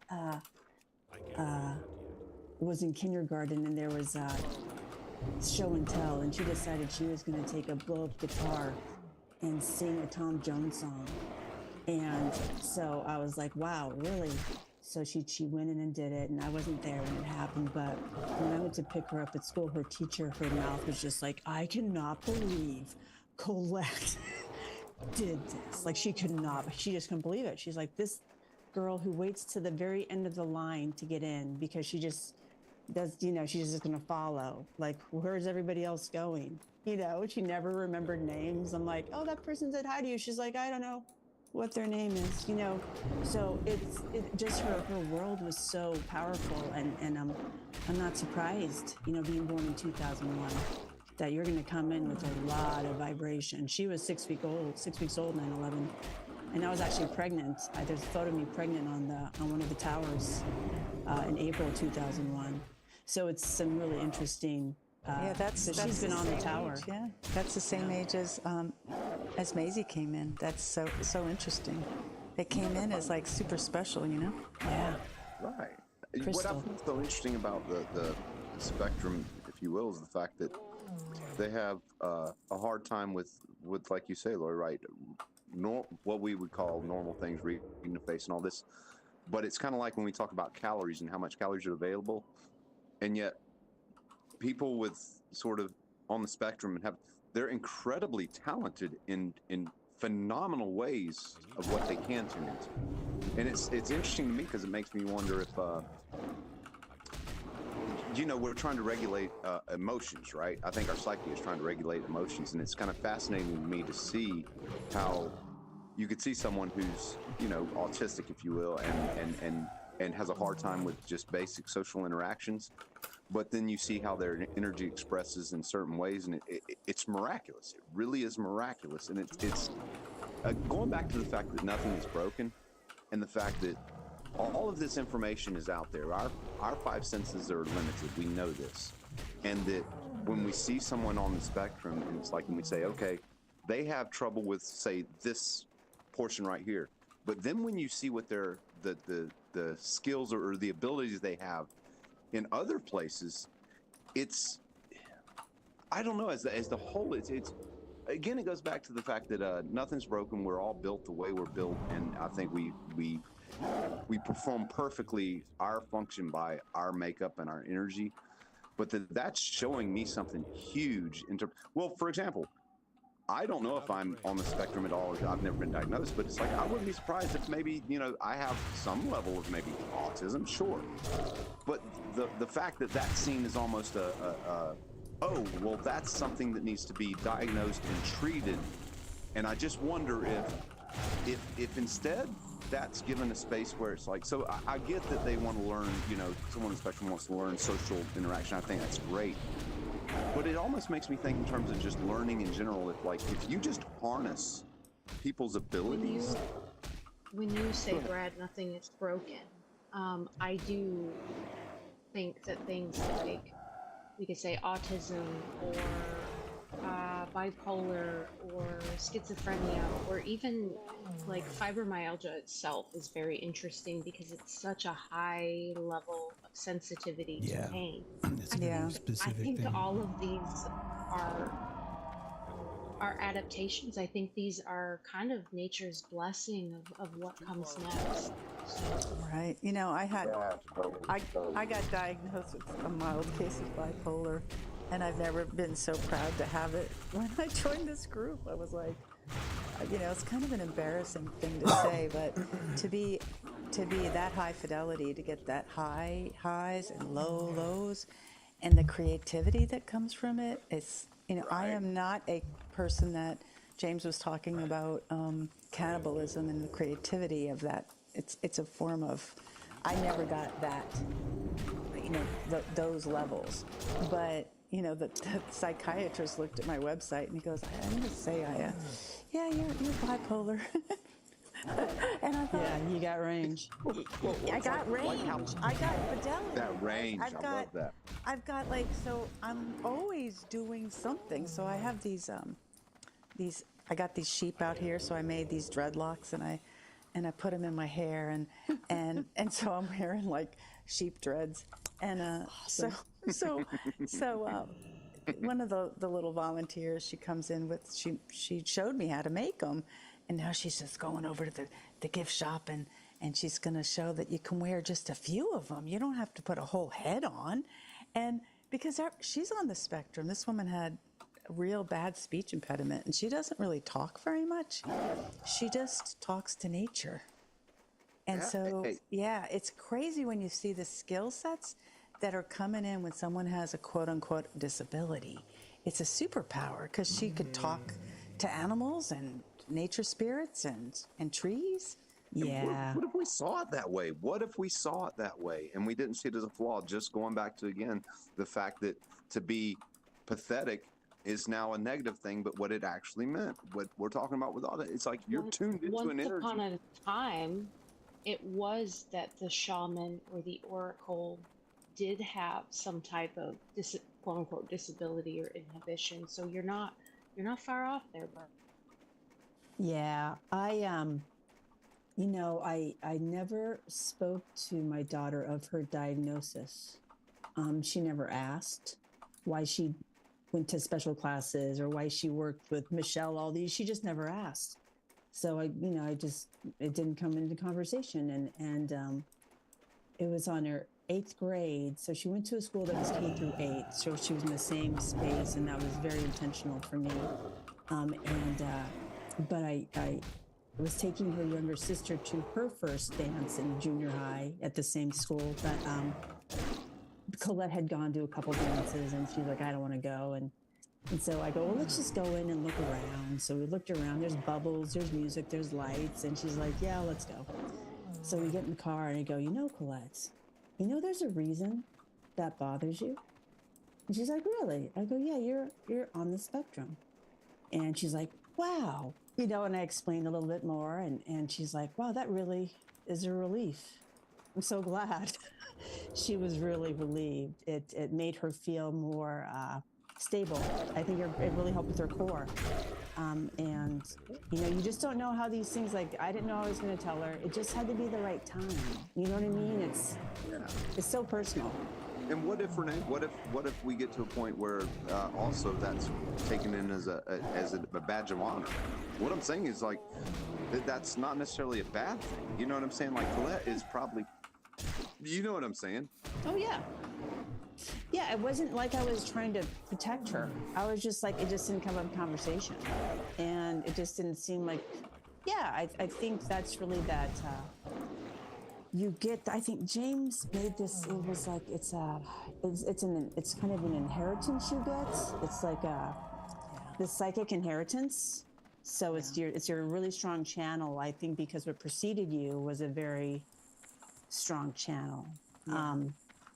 Connecting especially with your, the two that created you, the masculine, the feminine. And we have Father's Day coming up, this really huge patriarch. I was talking with my kids, the people at her work, and her birthday is coming up. I'm like, yeah, she's gonna be 0 in 23 years in 2 days, and they all laughed. And she's like, Mom, I'm like, whatever. I mean, come on, this would happen. And these people are looking at me. I'm like, you came out of a mother. You came out of a mother. We all came out of a mother. Tell your mothers thank your mothers. And I go, and thank your fathers too. Thank your fathers too. And they're all just like going, okay. And they all know I'm real wackadoodles. So they're like, this lady, but they like it. But so I just think it's really, give it up for the let's give it up for the patriarchy, man. Let's do it. It's like, hey, man, you stood up your art. You patted this art, man. You patted it as we, risen through these incredible levels. There's a lot of shoulders are standing on here to have this conversation right now. Yeah. It's interesting because I have the opposite experience because my oldest granddaughter knew she was. And so the spectrum thing, and so kind of using it and naming, like every single one of that generation could tell you what I have, this and this and this and this, and I have whatever ADHD, D, and then an autism, and it's like it's like kind of an interesting place Colette, to be, Yeah, Colette would be doing projects like in high school, and someone would say like, oh, I have autism, and Chloe be like, "What a cop out, man." She's like, Right. "I'm not telling you this. Let's just do it." Right. Well, She's like, "I'm so glad I didn't know when I was younger." Yeah. I'd be like, she'd have something to like say, "Oh, because of this," but I didn't. You don't want to tie that to her. I don't want to label anything, you know. But I know I know it's. A lot of parents did not want to even consider that their kid was there, so they didn't even go look. And then some parents maybe looked and just maybe were less me about it. I'll just say. Yeah. Yeah. But I have to say that watching that person who had such sensitivity being in a large family with that level of for heaven's sakes, yeah. it was so challenging for her in her own sensitivity, and to watch, you know, her kind of mature, and you know, she just doesn't have anything to do with the chaos anymore, because it was way too much stimulation. And you know, like, I think that is about the most people have some level of what I can handle as far as my antlers. Can I handle a lot of people, or I can't? I get overstimulated with large groups, or I can't. It just doesn't feel good. It's too much feelings, flooded with too many feelings. Too much input. Yeah, too much input. And it's like, so I'm thinking that I'm seeing in the white sun right now, there's nowhere to hide, and everyone's managing the best they can. I have so much compassion. I watch people come here onto this very, very large ranch with not a lot of things in a very small town, and the first thing they'll say is, "Oh, this is the best thing ever." And then, "Where can I go get a latte? Where is there someplace I can go?" And I'm like, "Yeah, there's a place you can go." But most people don't want to be still. They just do not want to stay still. No, they don't want to be with their own company. It's kind of fascinating. It's kind of funny that you say that, because I feel the faster that things accelerate, and maybe this resonates with you, Lori, I don't know, but the faster things go, the slower I seem to have to go. To talk, to move, to, I don't know. You kind of have more hang time. You have more like time to hang in energy. Not quite. You know what I mean? I like that suspension. You can kind of like, your responsibility is hang time now. And I like you even saying as hang I'm time. Go ahead. listening to you all, like, because I think, first of all, I think y'all are wonderful. I think that I am very blessed to have found this place, and I am glad that I was brave. Yeah. It's taken me 9 years to be this brave. And each of you echoes things to me. Like, there's this, and to savor that full spectrum is a slow experience, instead of like, let me chomp this down in 5 minutes. It's very Taurus. I want to taste it all. Yeah. Very Venus. Yes. All the layers, I like how all you the flavors. And Renee, you said hang time is the term. I like that. But I totally relate to that, Bloom. That like I feel like, because I've gotten to a place where I'm kind of okay with my own stillness, that as fast as the world's moving, I just still find I have my center, and so I can, and I feel comfortable there. Is I guess what I'm saying, Bloom. Right? It's like I feel comfortable being slower with myself, or in my stillness as all that happens. If that makes sense, you know. And my thought there is that maybe this quote unquote great reset is those who are truly adept slowing down to plot that new trajectory. It would make sense, because we're really honing that Taurus, that Osiris model, and saying, I own my hallucination, so let's paint this cave with all new colors. I love that, Right. Bloom. And you've got to relax to do that, right? And that's part of what we're talking about. I agree. I'm like, I get to I've been in kind of this retreated stillness where the best thing that ever happened is people didn't talk to me. I didn't. I was the loneliest of lonely and the bluest of blues. And I got these colors. And now I have this compassion when people come in from the world. And I could just relate. It's like, yeah, that was me, you know, like coming in with on you know, double latte shots or whatever, like, da, da, da, da, da, you know, like, and it's like, and it's what they have to say is so valid, and I can relate so much more because I have space, and I think that the space and what is offering is, I find it like almost funny. People come in and they want to tell you everything that they know and everything they've seen and all their experiences, and you're like, I've noticed why everybody around here kind of disappears when all the people show up. They disappear because they let them kind of not be heard. It's like the best thing that you can do is let someone slow down. Not meet them in the speed up space, but meet them in the slow down space. And so it kind of disorients them, you know? And I'm like, it's funny to watch when you slow down enough to see that you don't have to be affected by the speed. You just stay slow. And Well, then, James, yeah. weren't we talking about how you record more images in the, you know, those times you were talking, you know, you're taking more imagery in the same amount of time when you're in a dilated state. Yeah, when you're dilated, yeah. Yeah, So, it's so like, I think we're getting opportunities in the daily, just watching a tree move in the wind. You're like, oh my God, I'm so witnessing this. You know, that type of thing. Yeah, totally, and that's goes back to, I think, the fact that you start getting into that state and you start appreciating in your own life just your the little stuff, every moment, right? Just as you move through your day, you start tuning more into that, and I think that that's akin to the slowdown we're kind of talking about. Is like the rush of the information of the world, if you will, and how frenetic it can be. It's like once you can exist in that space, it's like this. And just for me, a lot of this was trust in Gaia and not being afraid that the world was freaking broken and everything was about to.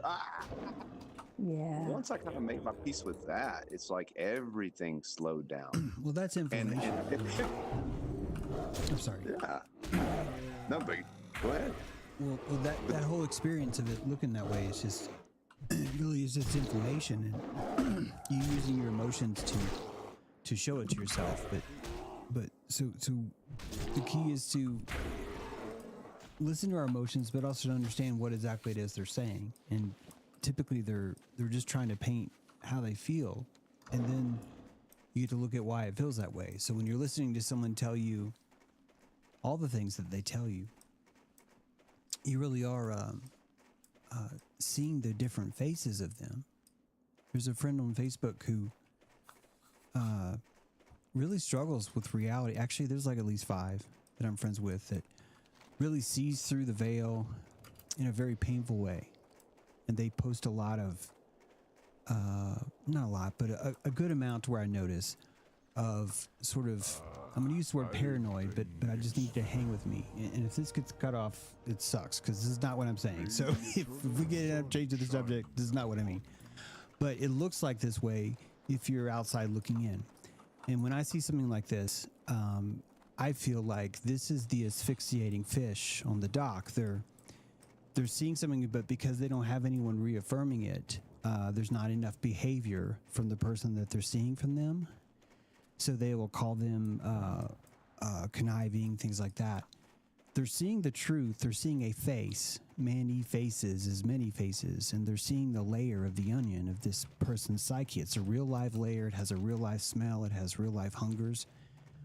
These things are the shells that give you the personality. And just as when someone has a head injury and they're either going to react in a very violent way, a very sexual way, or a very jovial way, you could argue that each of those are 3 different skins of this onion. So back to my friend, she's seeing these faces in people, and it's very caustic. She's not enjoying herself, right? She's reporting it because she's looking for witness. Nobody's liking the fucking post because, Jesus, man, it's like some really dark stuff, right? It's hey, I can see you see me, that kind of stuff, you know? I know you're looking at me and I'm looking at this kind of stuff. And when I see that, I feel the field. I look at the inflammation, Brad. The inflammation there is, first of all, there's a fucking bravery that this person and these other people I could tell you about, many are in this room, there's a bravery because you're looking at things that look that caustic. That, first of all, is like, fuck, yes, that is amazing. Second of all, the reason why it's uncomfortable, the reason why you're complaining about paranoia or their evil thoughts or how that they're conniving or all those things is simply because you're perceiving something, but no one's agreeing with that. Society's not allowed to agree that that's a layer of the onion. About the only person you're going to find society's going to agree that is if you go into a hospital with a head injury patient, you're probably going to find a trauma nurse that's not going to take it personally when you start calling their names. Do you follow what I mean? This is this kind of field. Yeah, totally. So if you go back to the idea that it's not that people aren't playing, it's that we are so terrified of playing that we're pretending that we're not playing.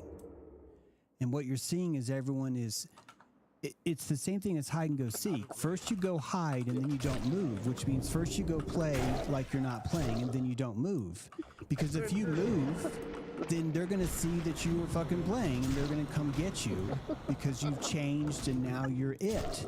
And you're the fucktard because you're seeing things and your eyes are going to turn white. You're going to leave the hive. You're going to be a bee that's no longer producing honey anymore. You're going to be a rogue bee. You're going to be out there on your own. Rogue. And Rogue Ranger. it's going to feel this way where no one is seeing what you're seeing, but you're seeing the truth. The only way you're going to be able to satisfy seeing the truth is I need you to enjoy seeing the truth, and there's no way you can enjoy seeing the truth right now because your cosmology is shit. Look at the way you're fucking dressed.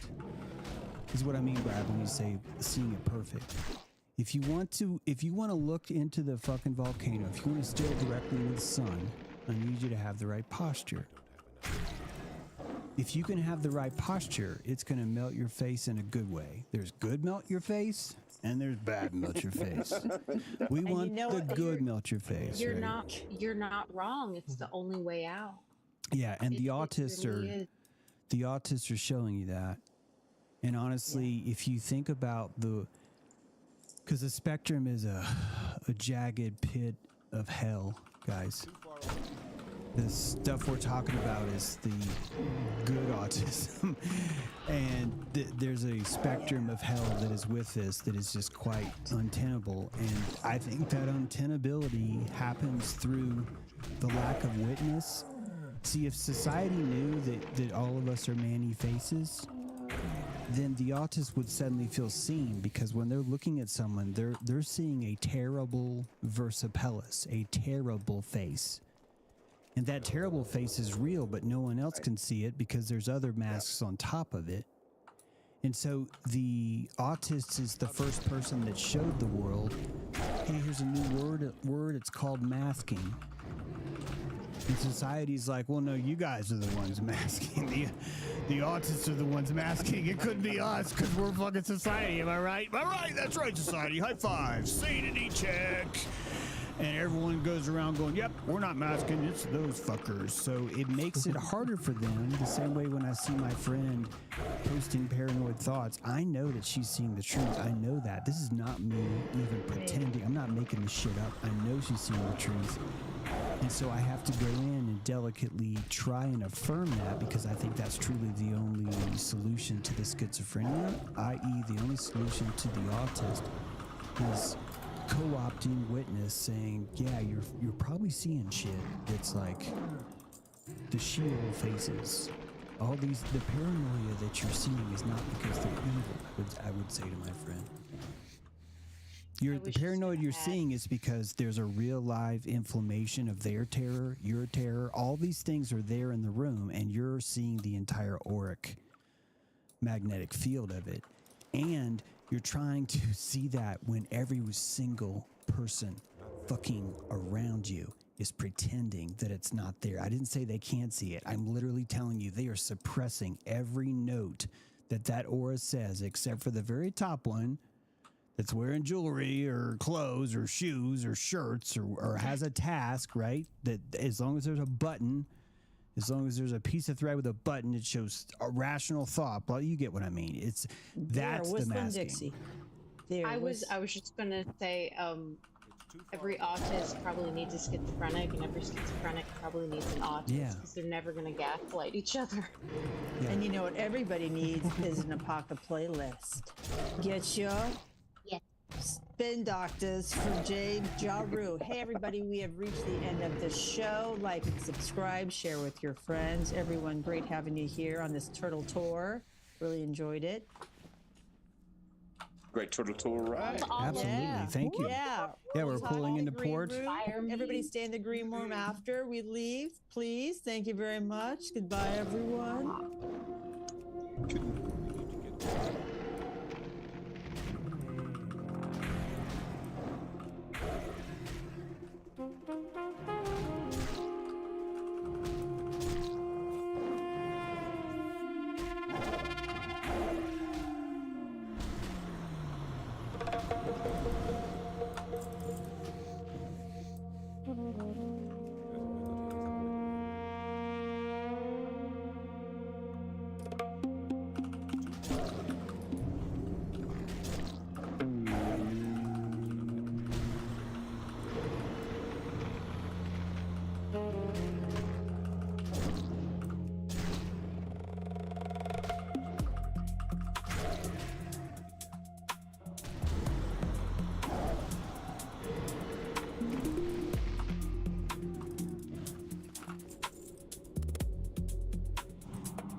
Thank you for riding with us tonight. I'll see you next time.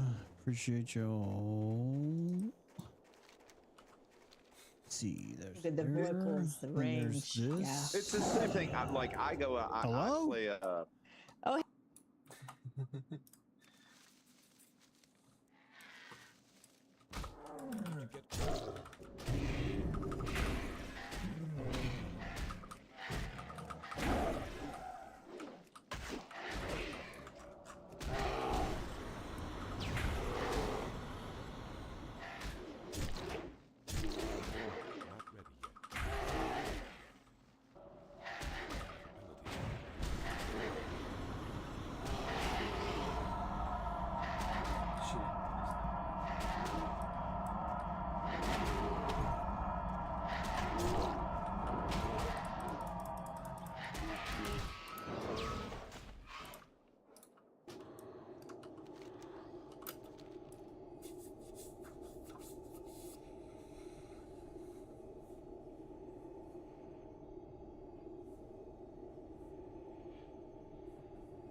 Got all the PAL guys at a manual pad. Never thought I'd see the day, dude. We're the Bones dude. The Bones team right here? Vern is my TM. That's crazy. Really good manual pad. Curb up, little drop down. Really, guess where Kenny's at? In the shade. Did anyone do? Oh, you landed downhill too? How convenient. Whoa. Come on.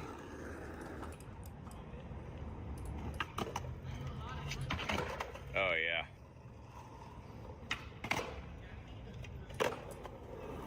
Okay. Trick on, trick off. Interesting choice. Oh, all right.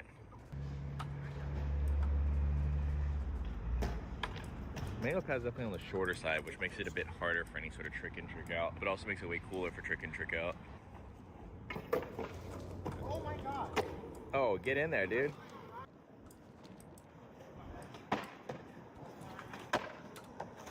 Oh, now you're on his board?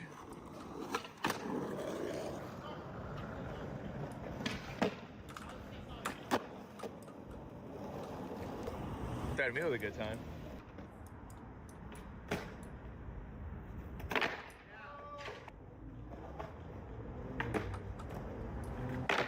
Dude, that'd be insane on that board.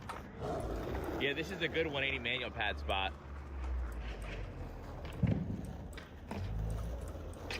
.180 manuals are some of the hardest ones to hold. These are so hard, dude. No, they're not.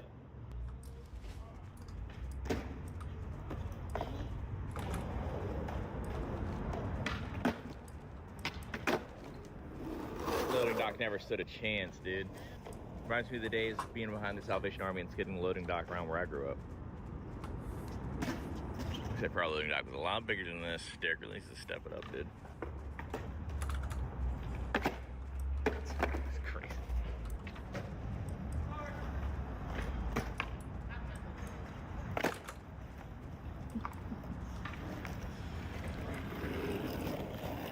In another time, in another world, that could be a clip.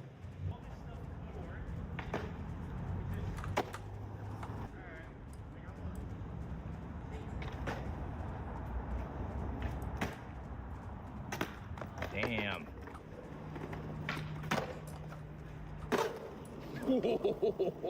Romar be damned. Nice.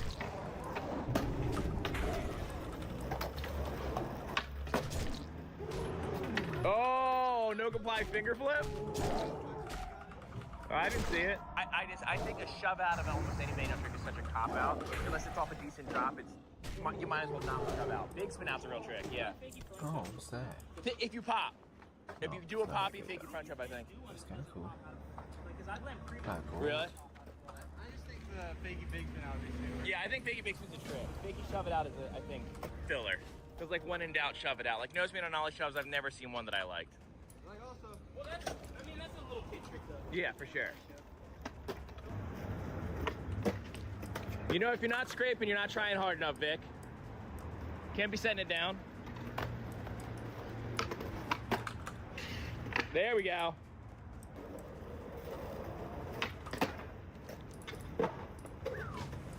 That was honestly sick. Your feet were cool. Is there an age limit on donating to the Salvation Army? Every single person in that line is crazy old.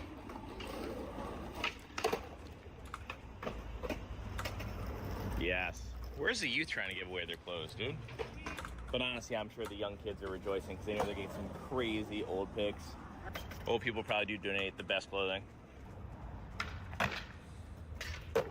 Scrape in, scrape out, dude. You got Atlanta, dude. You got the best shirt on today. oh, I got the Best dress, dude.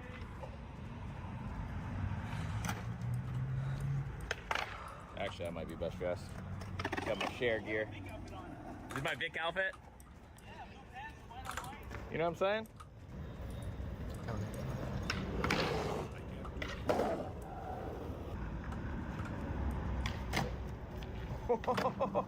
Yeah, do that to manual.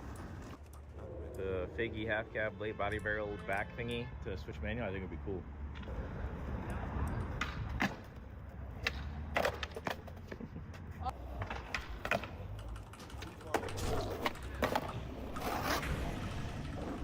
Definitely grippy concrete.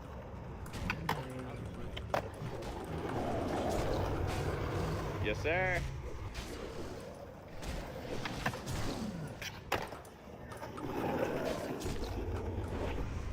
First try? Oh, that's a clip.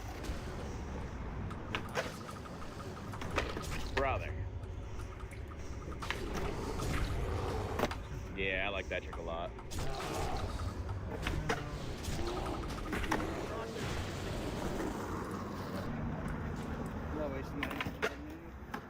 Yeah, manual pad for this first spot is pretty diabolical.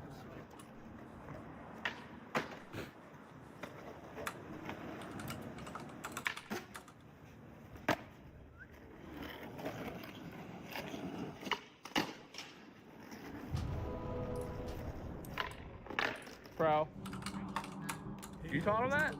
How to fall? I believe it.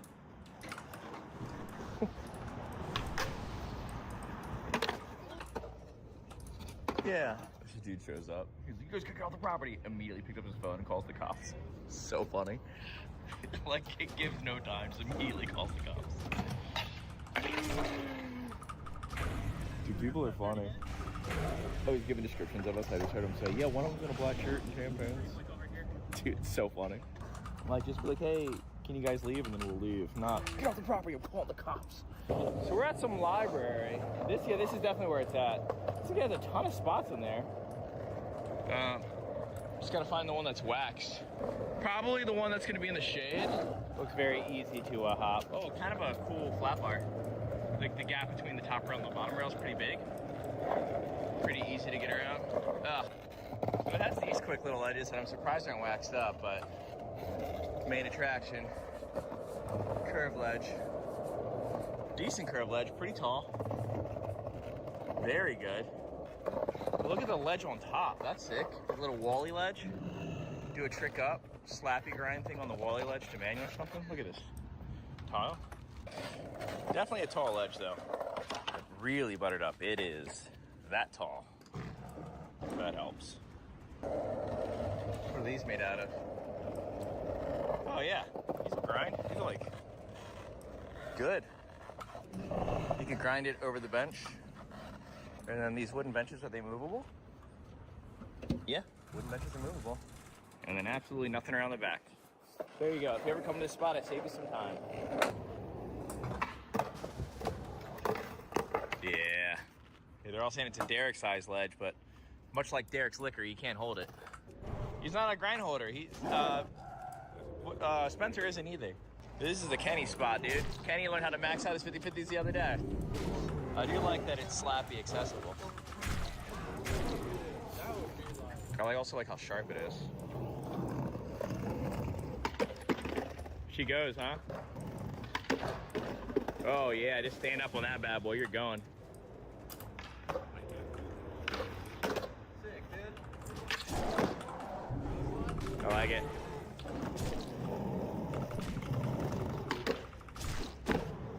Back to back nose slides.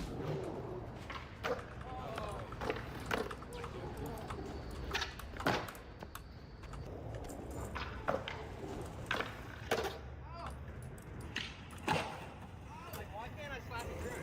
Because it's slanted and that makes it harder. Maybe if you also had on the Design by shirt, you could do it. That?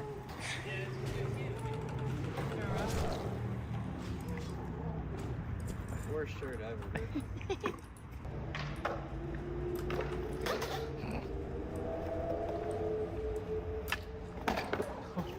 Different trick every time. Oh, yeah. Oh, what? Never seen this before in my life. I like that. Let me see. It's a Brad McLean board, dude. That shit old as fuck. Whoa, where'd you get this? The Spencer archive. Don't worry about it. Is that the Spencer archives? That's great. That board's a wall hanger. Brad McLean board is crazy. Vintage board.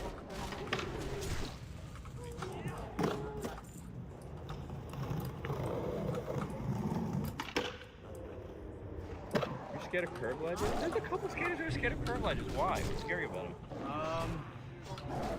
I don't know. I don't even know how to explain it. You're afraid you're gonna fall into the ledge. That's the only downside when you fall. That's probably what it is. And it is knee height. Yeah. I do not like The that. height doesn't scare me. It literally just curved ledges scare me. You know what though? Curved ledges, like they build up momentum when you're going around where you're leaning into it, that there is a heavy loop out factor. Because not only can you sleep out this way, also that way. Falling forward into it. Yeah. Look, you'll never fall forward. You're the goat. Also just buns. True. Yeah, this is an 8 curved ledge. This thing is big. I said for Brandon, dude, not only correct and only back 180 around, this would be a clip. Just imagine how much of a bust a spot this good would be in your hometown. California is weird, man. I mean, it is a Sunday, but still. Derek setting up Brandon's board. That's how much Derek does not want to skate this. Are you okay? Did that get you bad? You see Jackie always okay? Yeah, you ever seen that Rush Hour 2? No, I've seen it.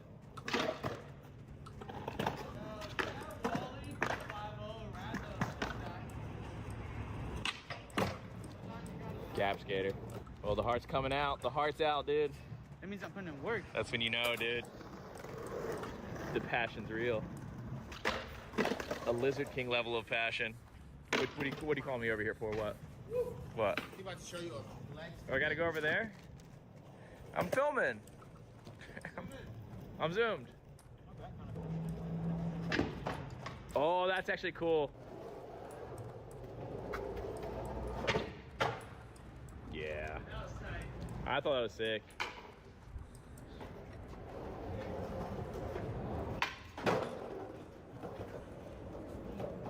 Keep it going. Keep it going, dude. There ain't nothing for you over here, buddy. Oh, that was actually crazy. Because this material looks like it goes. But like grind tricks over the bench.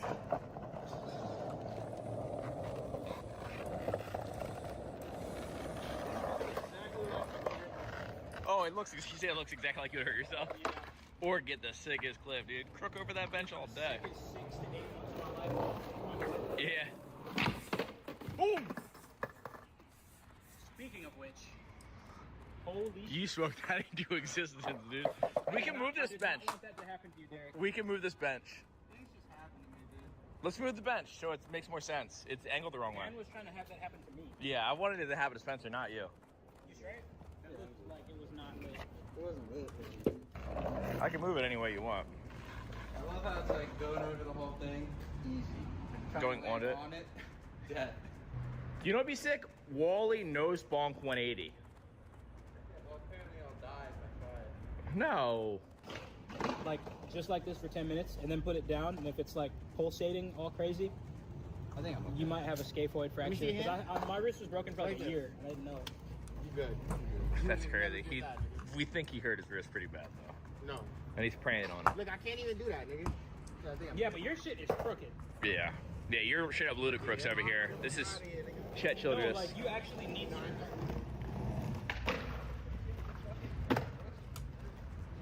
It's not even a roast, I got a good hairline. Yo, what you go after? It would have been a roast if it was true. Your wrist is actually crooked, that's true. You just point out facts, dude. Yeah, and that's not a roast. Like, I actually care about your health and safety. What's so great about them, dude? Did they not get looser over time? Yeah, they perfected the inverted kingdom. Really? What's perfect? Actually, though, so they don't get looser over time. I haven't had any issues with that at all. Really? Like, I didn't know that. You could look on their website and look at it, but there's like some, like, fucking. Are those the ones that click when you tighten them? Yeah, they do. Yeah. I feel like that It's reason Not, is I they, think it's just the pivot cups and aces. well, the kingpin it clicks as you go in and out. It has Awesome. a cleaner Oh, you mean on when you it. tighten It's like it's a tap. It's got like a cleaner on it. So, I see what as you're it's saying. going in, for some reason, though, it clicks. It's kind of cool. They made me put it in and out a couple times because I was like, oh, that sounded kind of cool. Because it's like, I mean, you can't charge $100 for a set of trucks if they. Aren't they great. don't make no clicking sounds. That's Let me for see sure. these things, dude. Let me see how they turn. Yeah.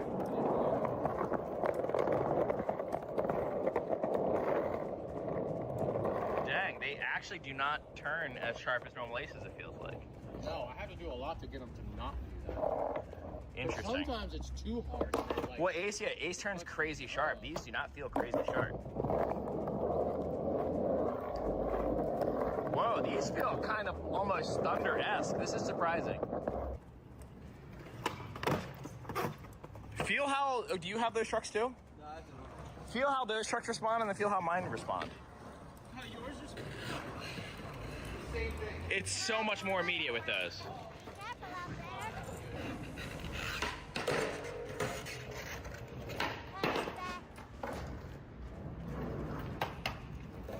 What you get when you fuck with Al Peralta.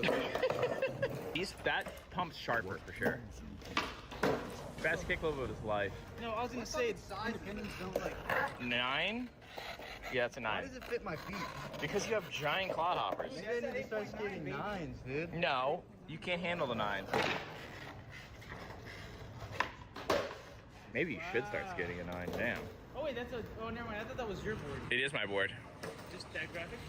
That's it's not my shape. That's just DeVille wanted to ride my 8-9, so he did those trade flips in that video and then asked for the board and I gave it to him.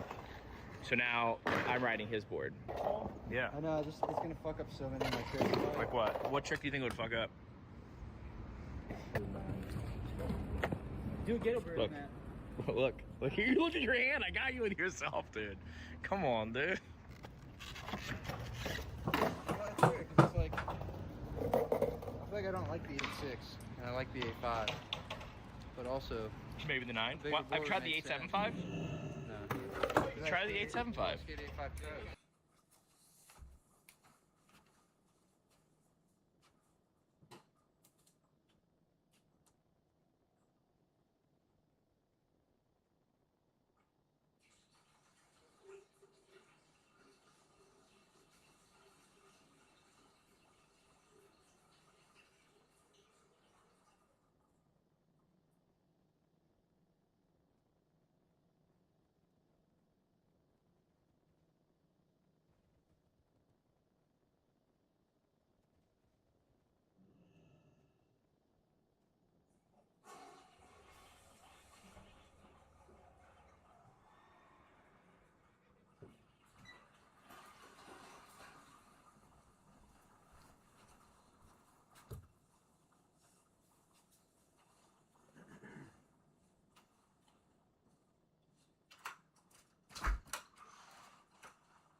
Okay, well. Oh yeah, just make your board overall heavier if you had to switch up.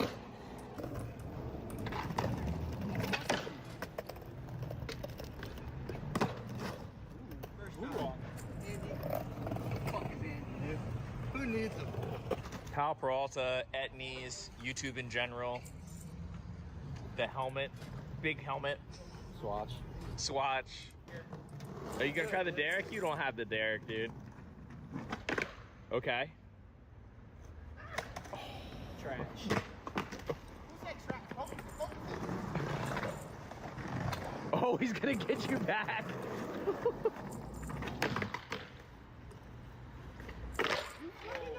That would have been super unfortunate if you would have landed that one. That would have been so unfortunate. I'm gonna do it on his board now. What if he does though? What if he actually does? No, that would have been so sick. Yeah, you should always try to grab his board and do whatever he tries. Keep that going, because that's funny. I don't think you'll ever get him back though. You think so? Your tricks don't really overlap that often. Me and his tricks? Yeah. Same exact tricks. Same True. exact tricks. I forgot about that.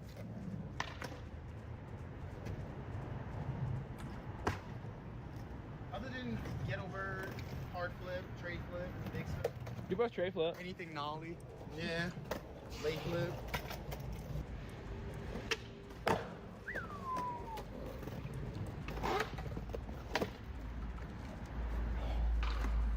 One upping you would have been sick. All right, so here's this hubba. It is way better than I thought. Damn. Damn, that's actually sick. It's, you know, not low. But, wow. I might actually have a trick for this for my part. And then this is that butter bench material, like that recycled plastic. That's kind of sick. Oh, the bigger one's crazy. You got a gap to it. But it's actually pretty good. I mean, it's massive. Not much is gonna go down besides like nose slides, 50/50s, and board slides if someone did butter it up, but. Oh, I guess I got kicked out of the other spot they just said. Security was in there the whole time, just didn't say anything. Well, we're not skating, we're sitting. Yeah, just hanging out. Oh, what? He's off-roading that thing? What? Is that real? He says, yes, sir, yes, sir. It's kind of like threading the needle over the rail to the nose slide, but definitely doable. Look at where you really think about hauling into a nose slide. You don't ollie over the leg and get it like this. Wait, could you do, what was it? You can do. Board slide, right? And then you put it over your nose slide. You can. This board can. Here, and you treat it like you're gonna do the little grind transfer stuff. I'll like nose grind to front lip hop over. This thing's good. Dude, you and me both. I'm dying. I'm fucking dying. This looks like such a fun, super long back tail for Zach. Zach would obliterate this thing. I don't have any skaters with me. Someone grind this thing. It's not wax. Yes, it is. It'll definitely go. It's got paint on it. Oh, they're here for getting some hijinks, dude. I don't know what this event is. Do you have it like that? Switch hippie? That's tall. It's been a while, but I think I can. Which one do you do?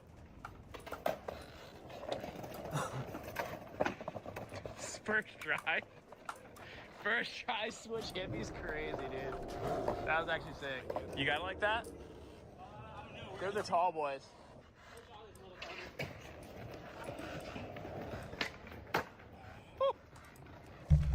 That was really jacked, dude.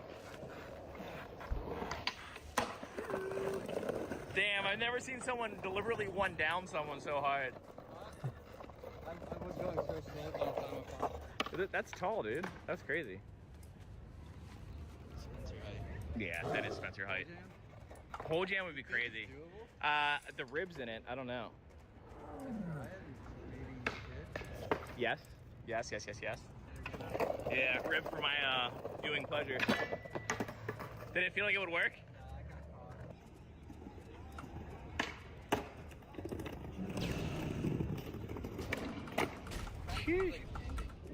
Yeah, I think it is coming to an end. Your truck went over it. It's hard to like 180 over poles. Yeah, but the truck is the lowest part of your board, right? It's your call.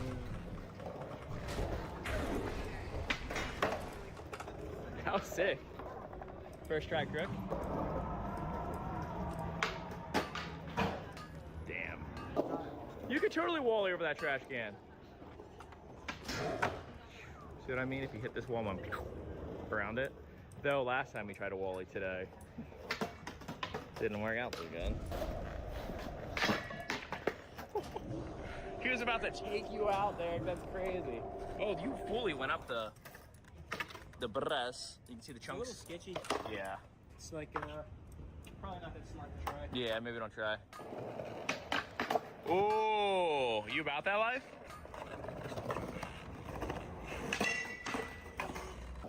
Okay, extremely classic skate spot we're about to go through right now. It was right here. There was a bike rack right here where you go up and ledge and go over it, but you still skate the ledge though. Super OG ledge. We could take the trash can though. Go over the trash can. Then there's this ledge. Pretty cool ledge spot over the gap. And then the bench is up here. Oh, this is all skate stop now too. A ledge that you grind going the wrong way though, I think is so sick. Definitely want to skate this. And then this was this was still knob last time I was here. That's a good ledge. Holy shit, that cop's about to steal home plate. Tall boy? Come on, baby. You're way on top. It has that little bar that sticks out. No, dude. Oh, yeah. Wrong. Dude, your legs are gross. Oh my God, look at all the green. Yellow. My whole leg is yellow, dude. Look at that. Look at the back. The cowardness is finally bleeding through. I didn't know that was there. Hold it. But that day, 50-50, that was supposed to be a 5-0. Crazy. Need those. Oh shit, he knows ball? I know you're not gonna land it because I want you to do it, but come on, just do it. I don't think you're gonna eat it. You're not gonna eat shit. What's on your mind?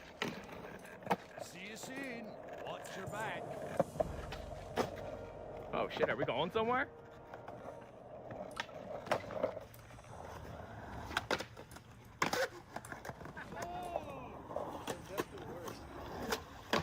Damn. Fakey big flip, take him out.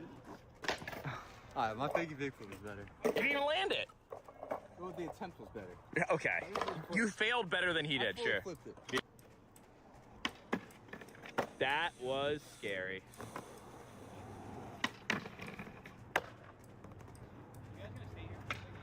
I'm down to. Yeah, I know. Ooh. Oh, I forgot you're good at them, dude. Kenny slays on these things. This one's way too little for you, though. That's actually like kind of a nice one to sit in the middle of the grass. Yeah. Do some tricks over it. That wasn't you. Yes, it was. Oh! How would he have that but not the normal one?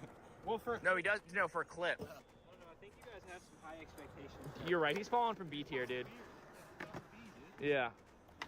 Oh!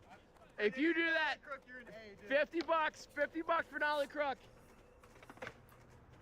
I don't even know if I can jump that high. My knees. You're gonna hit that thing. That's what I was thinking. No, you're not. You're gonna hit the A-list tier. Hold on, dude. Kenny comes over here and is showing me comments about him. Just so you know, if I ever miss one of your comments, Kenny definitely sees it and shows it to me. So long, farewell, Avidas, and good night. I probably sang that wrong because I don't speak that language. Goodbye.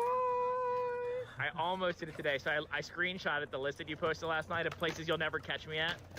And I was just gonna start sending the group chat pins like, oh, let's go to this spot and have it send a picture of a good spot, but it's just like us going to all of the places you said you would never go.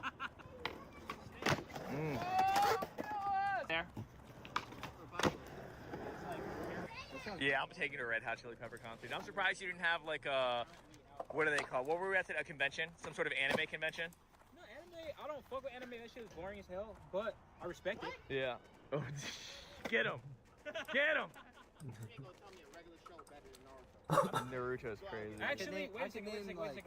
At least 10 Attack shows. on or Titan 10 shows is are kinda better than cool. Naruto. Yeah, I can name 30. No, Attack on Titan is not. But I actually don't like Naruto. I only watched 4 episodes Yeah. of it, and it was cool. You know, you don't like Naruto shows. You can tell. You like But- Attack on Titan, but you don't like Naruto. Yeah, I don't like Naruto. There'd be no Attack on Titan if there was no Naruto. Watch your back. Fair. Off with you. Worth the trade. Welcome. Be good. Yeah, doesn't mean I have to like it. Nowhere near. That'd be like there'd be no 99% of bands that I like, but I'd have to like the Beatles. I don't care about the Beatles. This is hella lame. You don't like the Beatles? Yo, get out of here. This guy. The Beatles? I don't fuck with the Beatles. Name a Beatles song.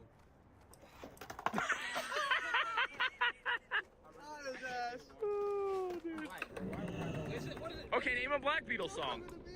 Oh, Ray Shremmer? Black Beatles?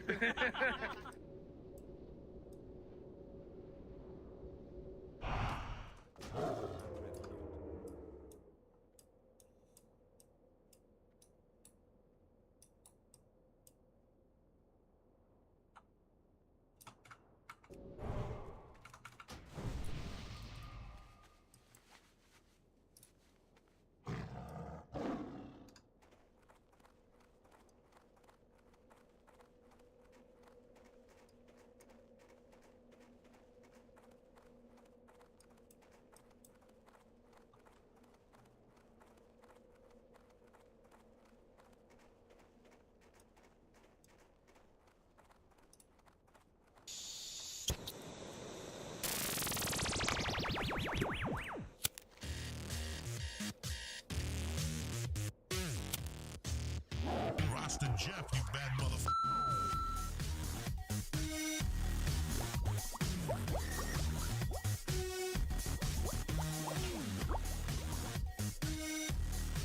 All right, here we go. Welcome back, podcast world. I'm your host, Rasta Jeff. This is episode 932 of the Grow From Your Heart podcast. You know, I've got a fun episode lined up for us.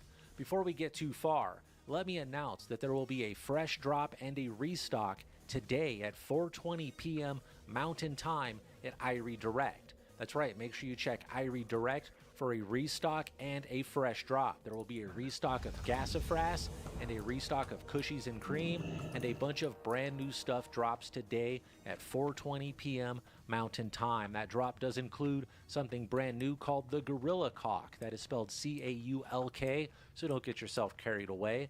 But the Gorilla Cock is a cross of GG4 and the Cream. It's a beautiful plant, beautiful flowers, big gigantic flowers, huge yields, generous yields. It will pay the bills, lots of crystals. I have to be careful with the words I use here at the start of the YouTube video, but Gorilla Cock will definitely pay the bills for you.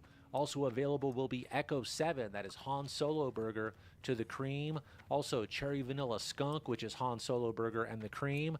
There's also Stairway to Lemon. Big shout out to my buddy Mike for naming Stairway to Lemon. That is Ohio Lemon G to the Cream. Also there's Whirlpool. What is Whirlpool? Whirlpool is the Cream. It is the machine crossed to the Cream. The machine was made by me. That is a Chem de la Chem to Arise. I got a cut from a friend that smells like, shout out to Casey and Badlands. I got a cut from them.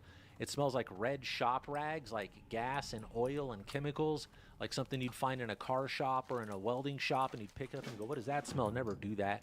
But if you smell it, it smells like gasoline and kerosene and chemicals and just gross, disgusting deliciousness. That is the machine. I pollinated that with the Cream, and I call that Whirlpool. Why do I call that Whirlpool?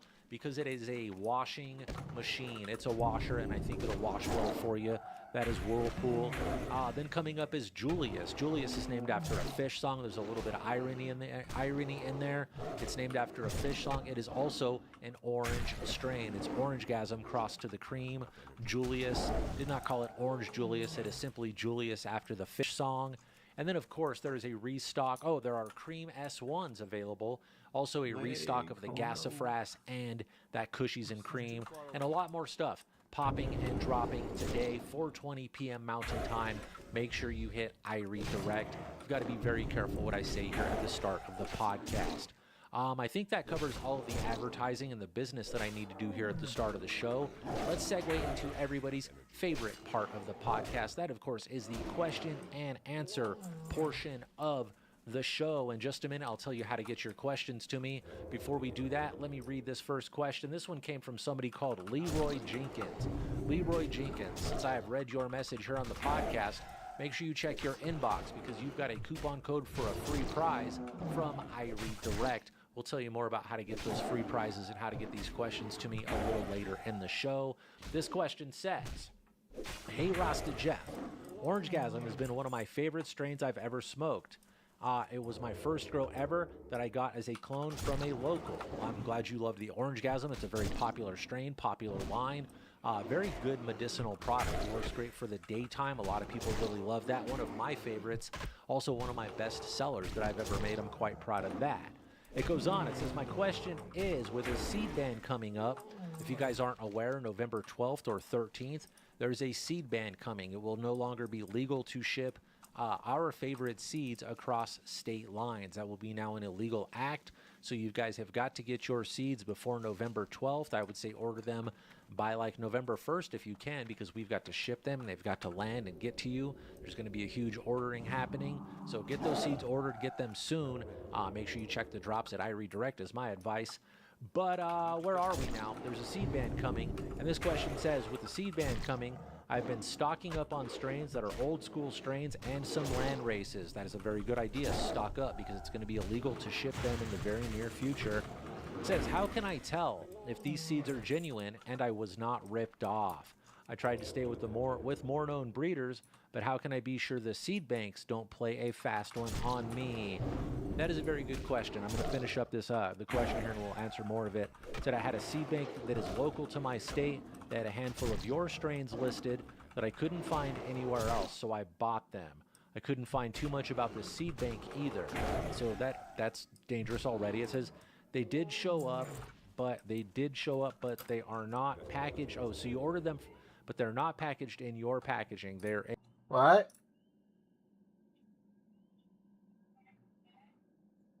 No, I'm good.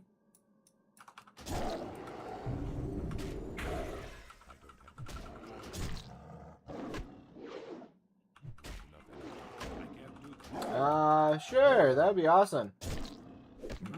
But I could do it too if you're tired.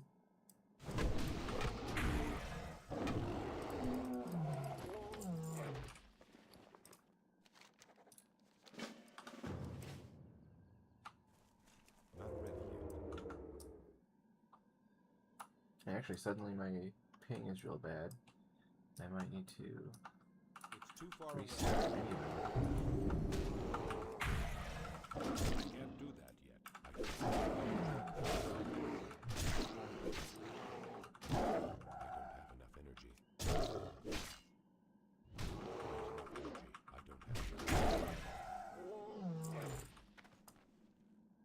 Not ready yet. I'm out of energy.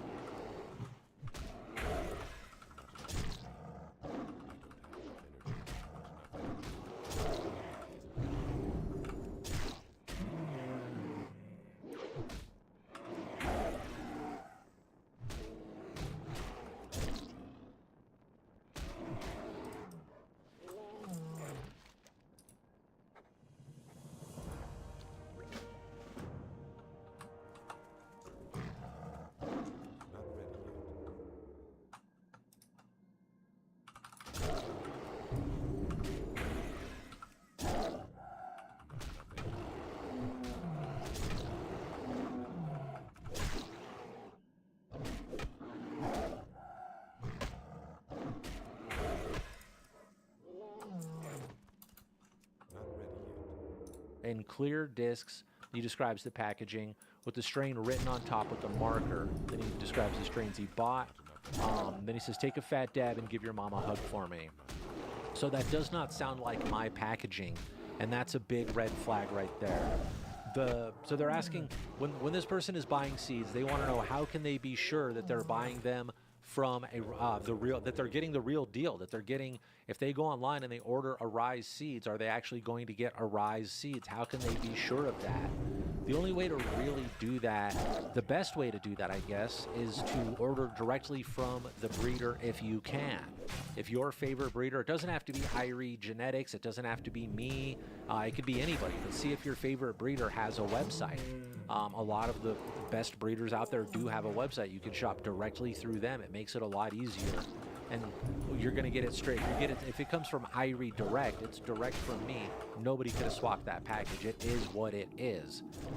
Other vendors, make sure if you see something from a and this counts for every seed maker out there, not just me.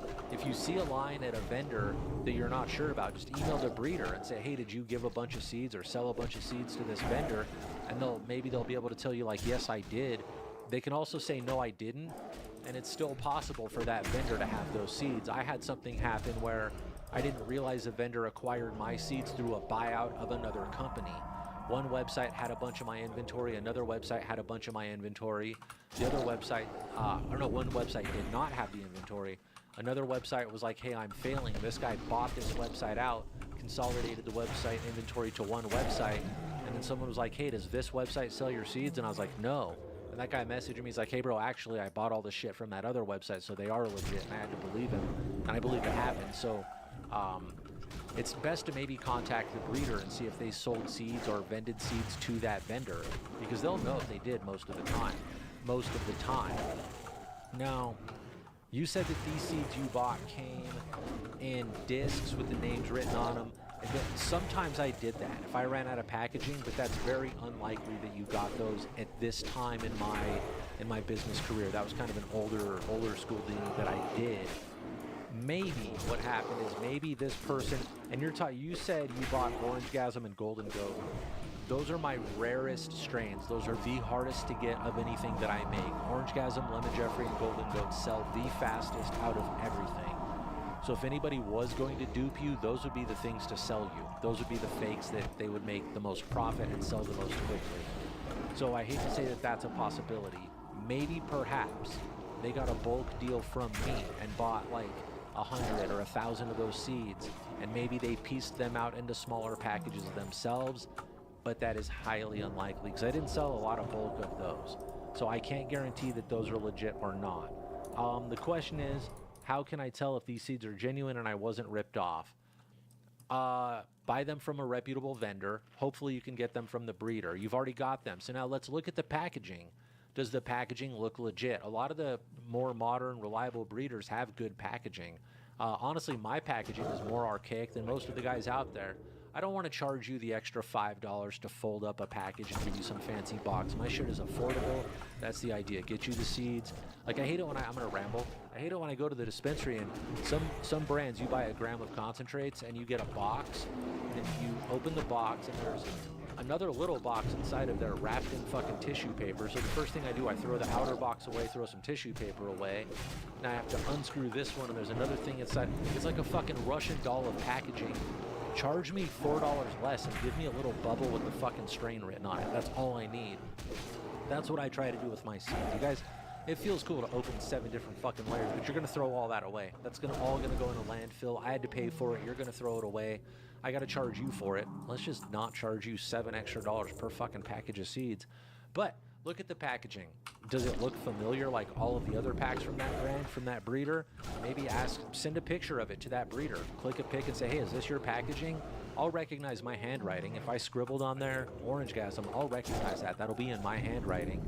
But it should be the real labels. It should be the real packaging. I don't think there's a vendor out there faking my packaging yet. I'd be fucking honored if they are. That's kind of cool. It means me made it. But, so they're asking about how can you tell if you got genuine seeds and you weren't ripped off. Look at the breeder packaging. Hopefully they came in that.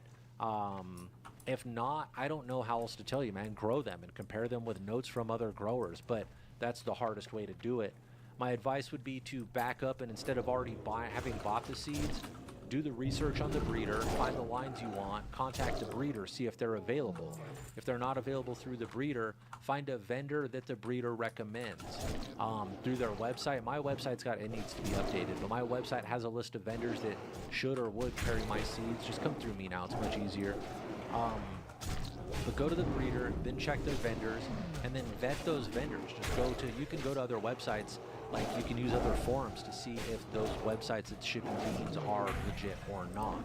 So do your research, come to my Discord and ask. I know a lot of the vendors, I know a lot of the seed, a lot of the people in this industry, in this game, we all know each other. So just come to my Discord and talk to me and ask about it. We'll let you know if the place you're thinking about spending your money is legit or not.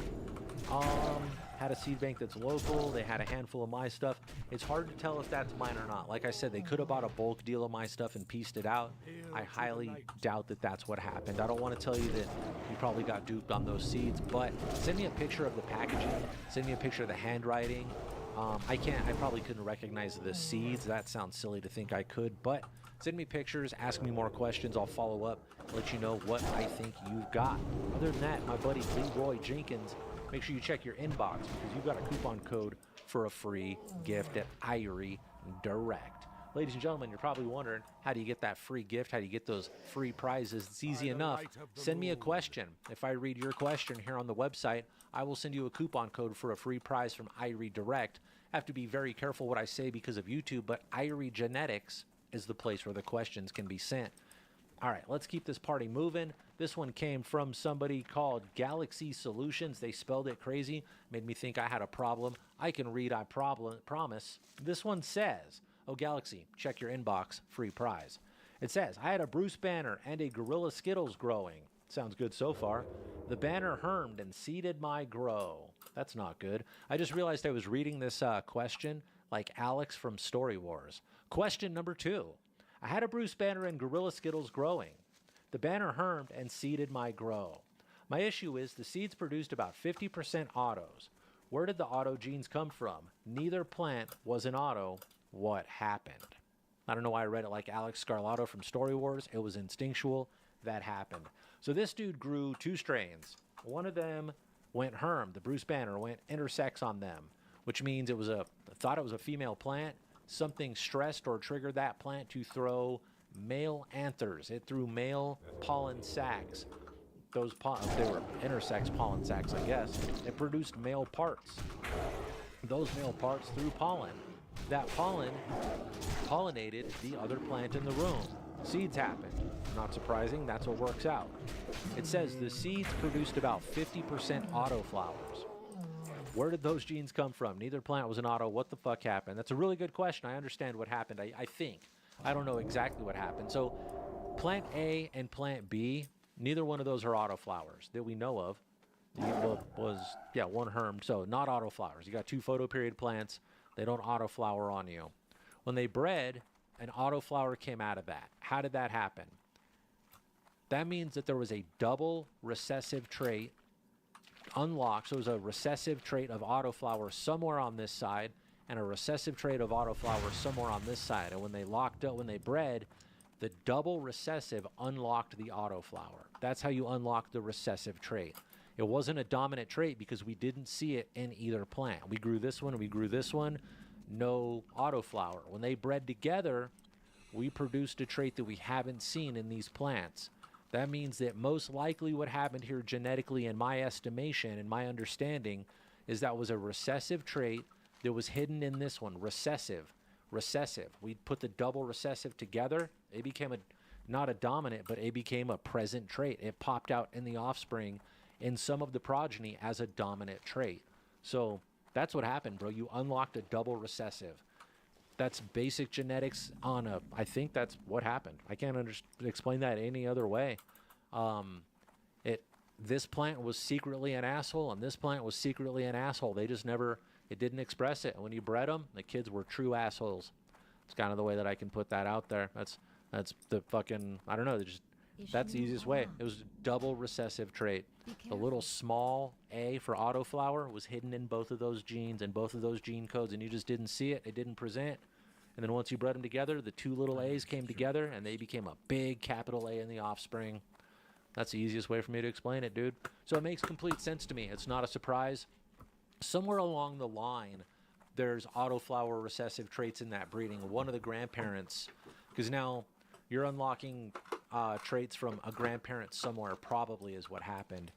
The Bruce Banner, I don't know, I couldn't tell you enough about the breakdown of both of these plants, but we could follow it back somewhere, and there's some autoflower lineage or something in there, maybe. And or also, if you're buying Bruce Banner, who knows what you got, and Gorilla Skittles also, who knows what the fuck you got. It depends on where these seeds came from also. Was this from a reputable breeder? Was this from a white label company? Where did each of these plants come from? Were they clones? Are you sure they were what they were? But that's, a lot of that is just other info. What I really think happened is double recessive caused a dominant trait. You just unlocked a double recessive. All right, that's what I think happened. I'm sticking to it. I can't even think of an easier way to explain it other than it wasn't a dominant trait. You never saw it. It was in there, but it just never expressed. And then when you bred them together, they both had it, which is really odd. But you found two plants that both fucking had it. You unlocked a secret code, and you unlocked that recessive trait, and it came out in the progeny. I really can't think of any other way to say that. All right, I got something in my eye, but that's not going to stop me. Dude, make sure you check your inbox because you've got a free prize from iRedirect. I just saw who this next message is coming from. I did not pick this one on purpose. This one's from my buddy Possum. Shout out to Possum. What great fucking timing, Possum. You deserve this. You need this more than anybody right now. I'm glad to read your message. Make sure you check your inbox for that coupon code from iRedirect. This one goes a lot like this. I can almost hear it in your fucking voice, dude. What's up, Rasta Jeff? I'm not going to read all that part. Much love, big support, really see the difference. All right, my question is, and I don't mean to overdo all that, bro. We're just bros, and I appreciate you. I'm not going to read all the greeting right now. My question has to do with breeding. I appreciate that. It says, I have a 4x4. So you got a 4x4 tent with two 250-watt lights. I'd prefer a little more light, but this is going to get us there. And also a 2x2 that I can hang a 70-watt light in. All right, so we got a 4x4 and a 2x2. I already know where we're going with this, bro. How would you go about plant placement and numbers to get max yield out of my tents while reversing one plant and pollinating another? I'm going to interrupt you. Don't worry too much about max yield. You're a home grower, and max yield of seeds for a home grower will be ridiculous and overwhelming. I can bang out 2,000 seeds in a very small plant. So let's just focus on getting happy, healthy plants and doing it in a timely manner. I know you want as many seeds as you can get. You don't want that many, bro. Like, you don't want that many. But it's fun, but you don't want that many. Max yield out of my tents while reversing one plant and pollinating another. I would like to leave the rest of the plants unpollinated for harvest. That part was where we're going to have a conversation. Is it possible to get seeds and a harvest out of these setups? Thanks in advance and much love. I'm going to tell you, first of all, don't get caught speeding. You'll get your feelings hurt. You don't want to, I wouldn't recommend trying to do a seeded crop and a non-seeded crop at the same time. I would say don't be selfish. Pick one and do one. It's only going to take you a short crop worth of time, and then you can clean up and get back and get your flowering crop of your seedless bud ready to go. So I guess in the short terms, I would say don't get caught speeding. That's the easiest way to say that, because you will get your feelings hurt. Your whole crop, both crops will be seeded. So I know you don't want to hear this way, but this is my solid advice. This is really what I think. Run a seed crop, make enough seeds where you don't have to do it again for a long fucking time, and then have all those seeds. Clean up, run your crop how you normally do it the next time. That's really what I would do. I know you want me to tell you how to not seed these plants over here. It's going to be super hard, dude. You're going to have to, so I guess, have the 2x2 and another room. Have the 4x4 and another room, and keep them far apart. You're going to have pollen in one, and we'll talk more about the details here, but you'd have pollen in one and plants that you want to pollinate in another, and then at some point, I guess, just drag the pollinated plants you want to pollinate to the other tent would be the way to do it. But man, that's going to be a pain in the ass. You're going to get some pollen contamination. That's really what I think will happen. So if you want to do it that way, I'm going to tell you what I would really do, and then we'll modify it to do it your stingy, selfish-ass way. But you're going to get caught speeding and get your feelings hurt, and you can't make that shit up. So what I would do with this is I would take that 2x2 with the 70 watt, and I would dedicate that to the reversal. because we need to start spraying and reversing the pollen donor before we put the females into flower. So to make femmes, we need 2 separate flowering chambers, which you've got right here. I would put that 2x2 to use. I would put the reversal candidate in there and spray it and put that into flower. Now that's day 1 of flower on your reversal. 14 to 21 days later, you want to flip that 2x2. So what I would do, I would put 2 different plants in the 2x2. This is what I do legitimately. This is what I've done recently. Put 2 different plants in the 2x2. 2 plants that you would really like to breed with that you think are going to work good.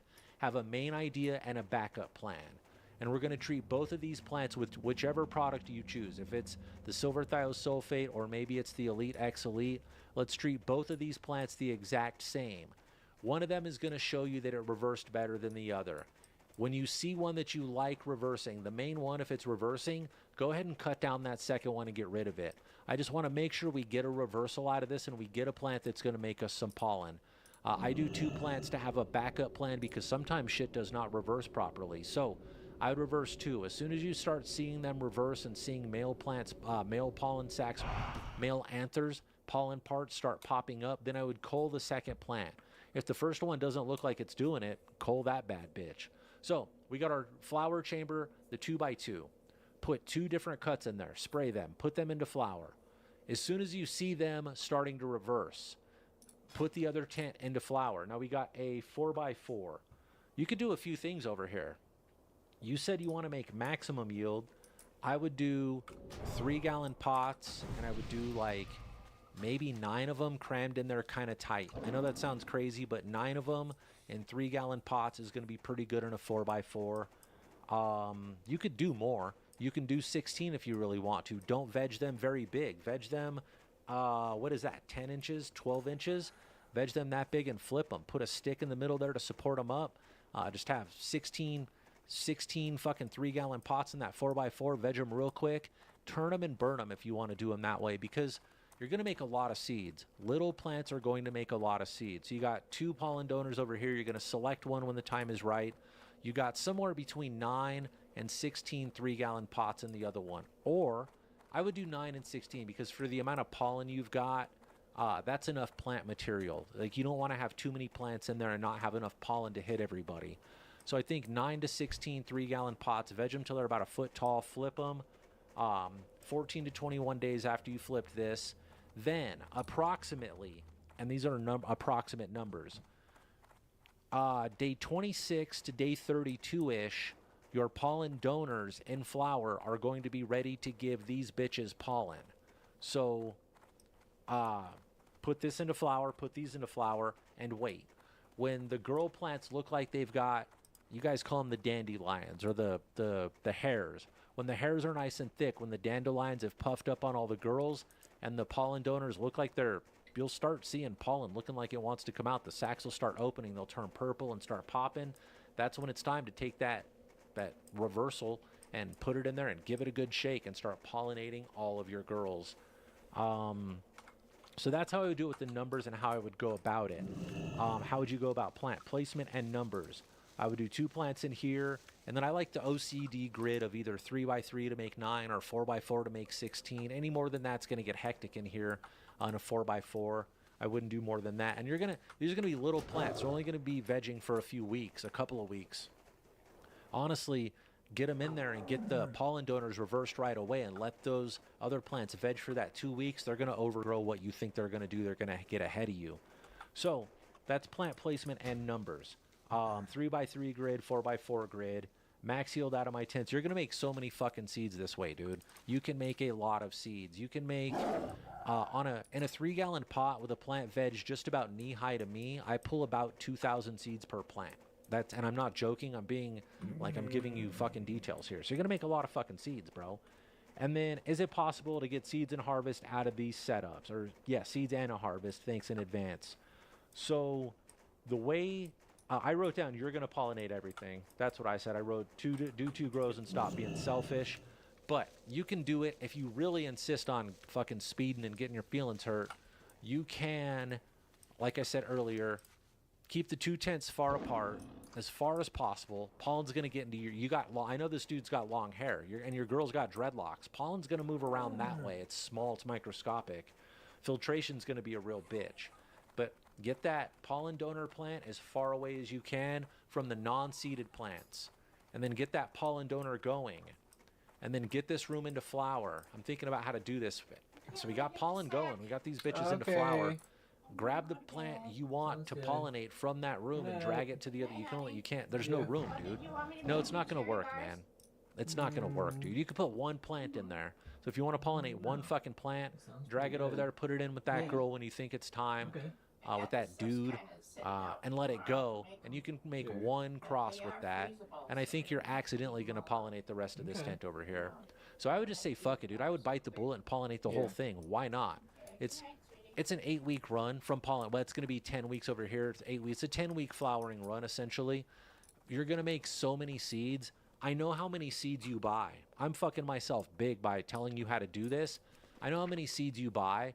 One run it's worth it to you, dude. You love seeds so much that I say do it. I say bite the bullet.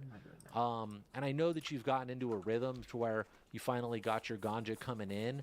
But, dude, this is a way to make the seeds coming in, too. You'll be fully self-sufficient. You won't need to spend money on the websites anymore. You'll be able to pull seeds out of a vault. You'll be able to pop as many as you want.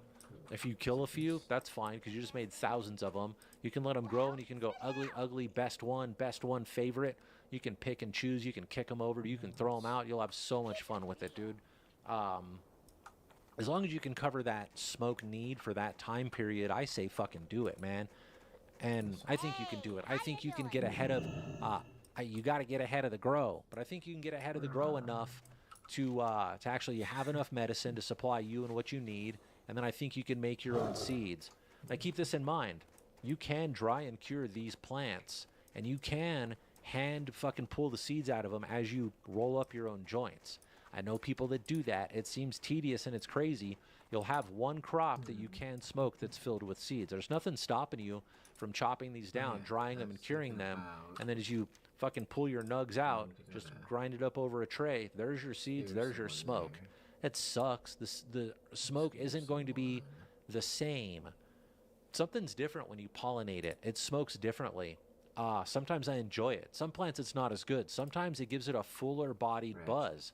Sometimes stuff that'll give you like a eye buzz or a head buzz or whatever, it'll give you a different kind. It'll shift something. It's fuller. I think something happens in the plant. It gets to express its full self.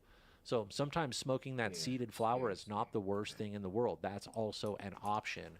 So, dude, I think I've rambled on about this one long enough. I say don't get caught speeding. You'll get your feelings hurt. Just try to run the whole room and make seeds. Or drag one plant over there, put it with the pollen donor. You're still going to get caught speeding and pollinate this one, and you're going to be pissed off about that. So that's an option there. And then I don't remember what the fucking third option that I just came up with was, but it was a good idea. But you can make one cross or you can make 9 of them. Just do 2 separate crosses. Make enough fucking seeds, dude. Have enough seeds for the rest of your life. Have fun. Just make sure you got the needs covered for enough time. I really don't know what the third option was. I'll catch up with it when I edit. It'll be brilliant, I'm sure. But my dude, you don't need to worry because you've got a free pack coming your way. Make sure you check iRedirect. Make sure you check your inbox. Dude, I got fucking lost trying to think about that third answer. It'll come to me. Don't worry. I'll remember it as I edit.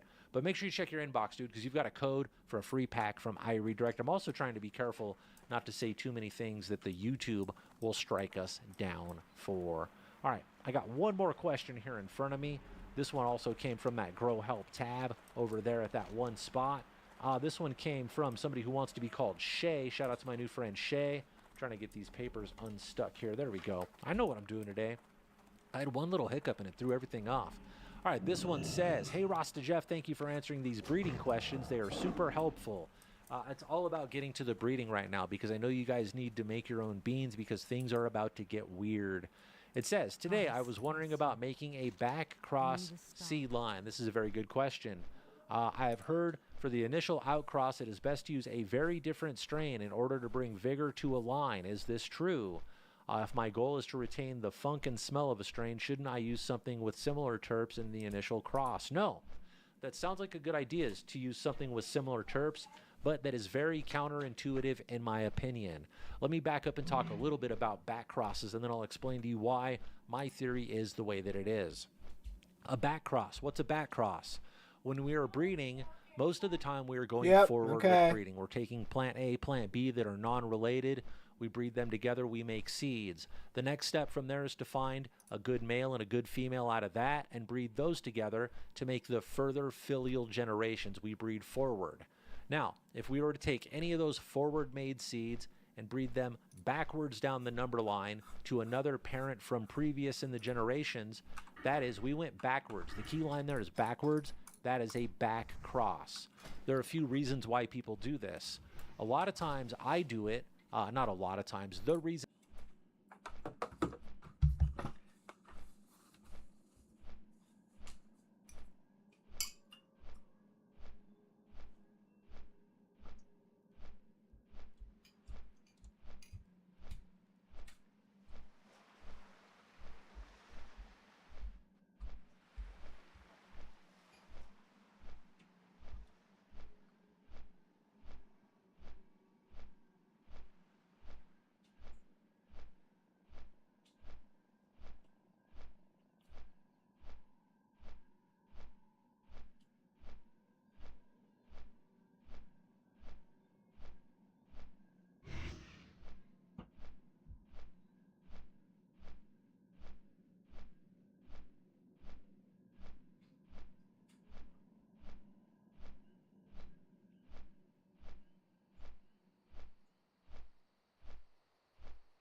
listening.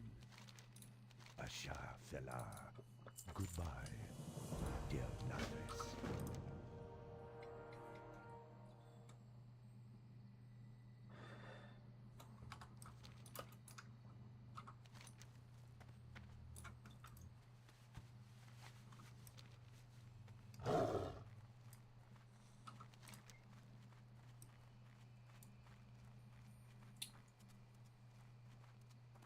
Oh, I forgot to grab the horrors. Should have done that.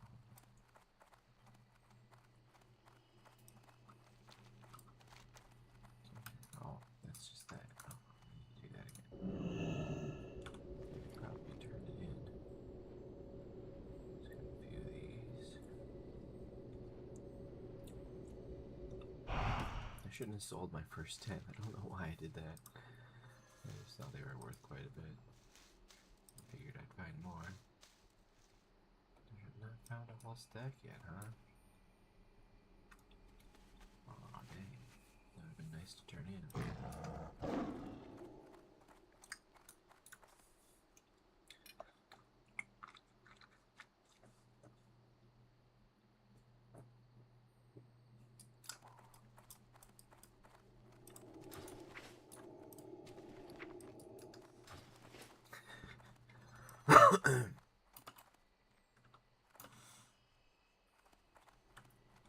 I sold a stack of 10 of them, and now I'm thinking about buying 5 back off the auction house.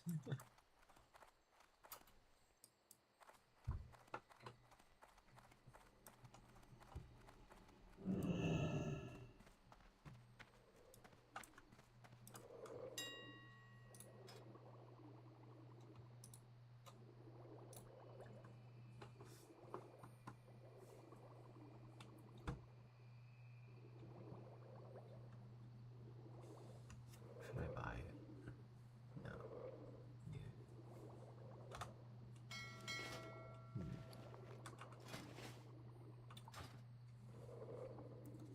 Reason I do it is because I wanted to make a seed line from a line that does not have a male plant. There is a female, but there's no male. So I don't have a pollen donor. So if I want to make seeds of this cross, I have to adulterate the line by adding something else to it. And then I need to find a male from, because I've got the girl, right? So I'm going to pollinate it with a different boy. Then I'm going to find a seed out of there that is a boy that represents my goal in a way that I think I can pollinate the girls and recreate that girl again. Then we repeat that process. We find another seed. So that is your BX1. Then we grow those seeds. We find a seed again that looks like a male that represents the female that I want to breed to. And I use that male to hit that girl again. And now I've made my BX2. My goal here, so there's a couple things going on. The first thing I had to do to make this back cross seed was adulterate the genetics by adding another line to it. So I've added something else too, and we're going to talk about Golden Goat because I've made Golden Goat back crosses. I took a Daybreaker male and I pollinated the Golden Goat female with the Daybreaker male. That made what I call a rise. But then I wanted to make a Golden Goat back cross out of that. So I've got the Golden Goat pollinated by Daybreaker.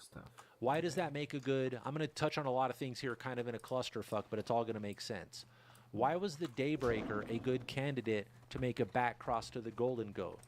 In my experience and opinion, it's a good candidate because they are completely different plants in almost every way. Leaf shape is completely different. The Daybreaker makes big, gigantic leaves that are super wide.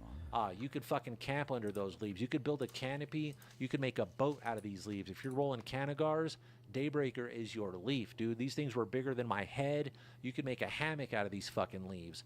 The plants were kind of stretchy. They had long, viney branches, completely OG Kush aromas, completely identifiable. The leaves were way different. The Golden Goat has long, skinny, very serrated, jagged, almost angry-looking leaves. They look like they got a knife, and so they're completely different visibly. So why do I want something completely different? Because when I breed that to my Golden Goat, I'm going to breed I'm going to grow the seeds out. And now what I want to find is a plant that completely represents the golden goat, so I can find that boy and pollinate the mom again to make that back cross. But I want to wash out all of the Daybreaker genetics in this process. So I take the Daybreaker, pollinate the golden goat, seeds come out of that. I searched then for a seed, a male, that looked just like my original golden goat female, because that doesn't contain any of the Daybreaker chromosomes, or at least a minimal Daybreaker traits. It could have the traits, chromosomes, traits. There's going to be a conversation to be had there. But the traits aren't expressed in a Daybreaker-looking way. They're golden goat dominant phenotypes. So now I'm thinking I'm washing out that adulteration that I put in. So at one point, my plant was essentially 50-50 golden goat Daybreaker. I found one that is a lot golden goat. I'm going to pollinate that original golden goat with my new golden goat. And now it's double golden goat, right? My idea is that I'm going to wash out some of that Daybreaker trait with my new golden goat. So the next progeny, the next batch of seeds that come out of there, so I've done golden goat to Daybreaker.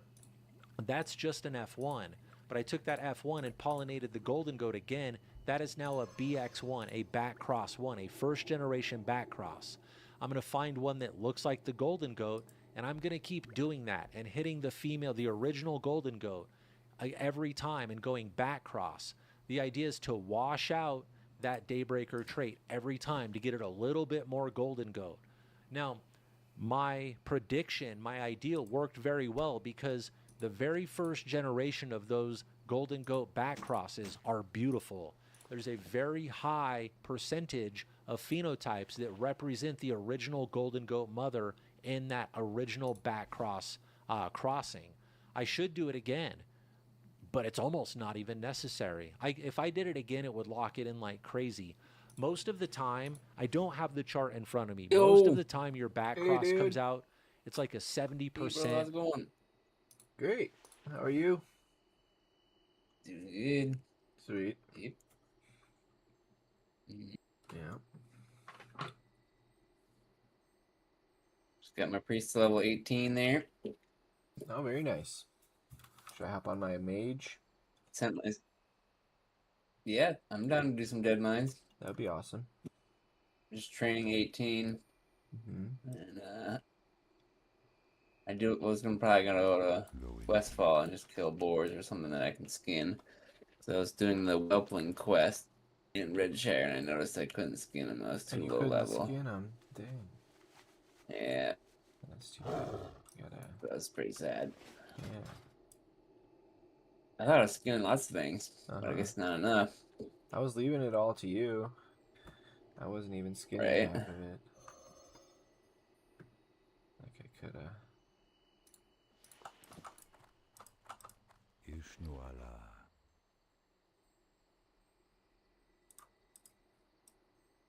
Good luck.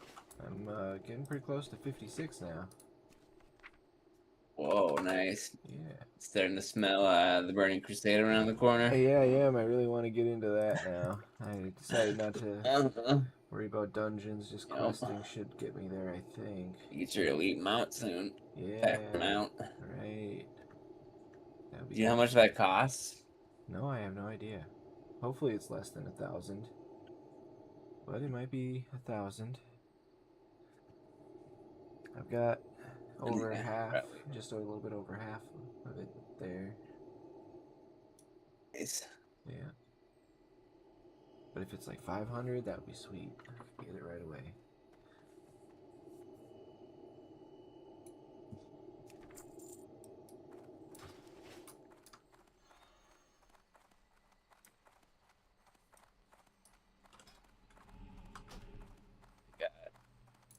Spell magic.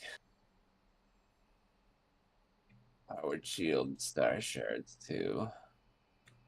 Shadow pain. I got some stuff. Some stuff there.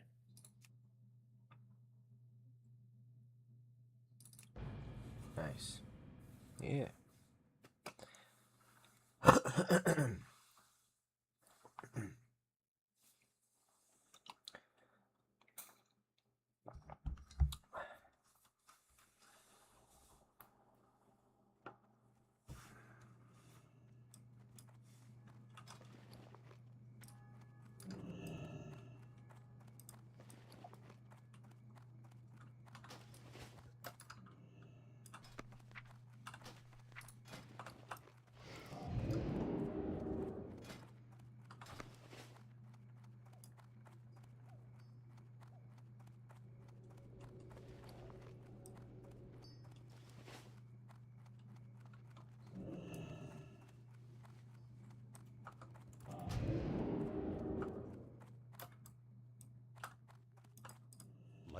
you.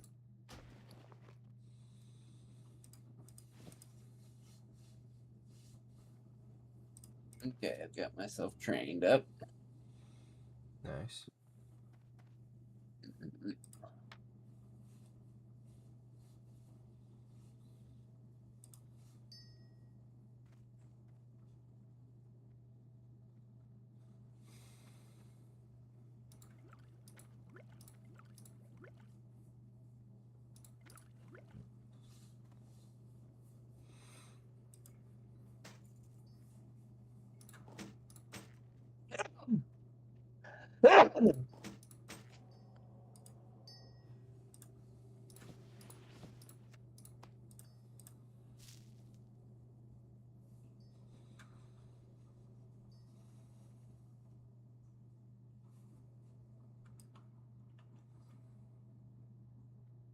Light bless you.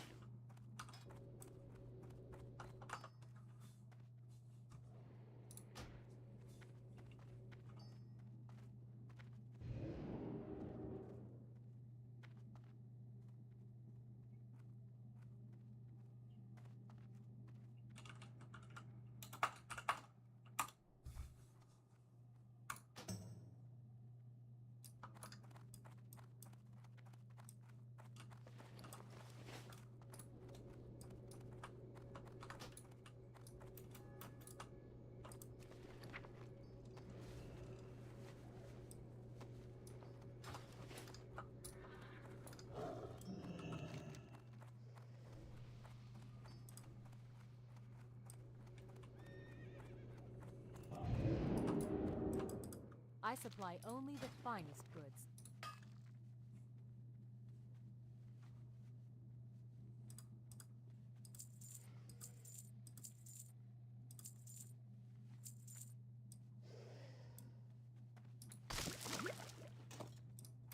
See you later.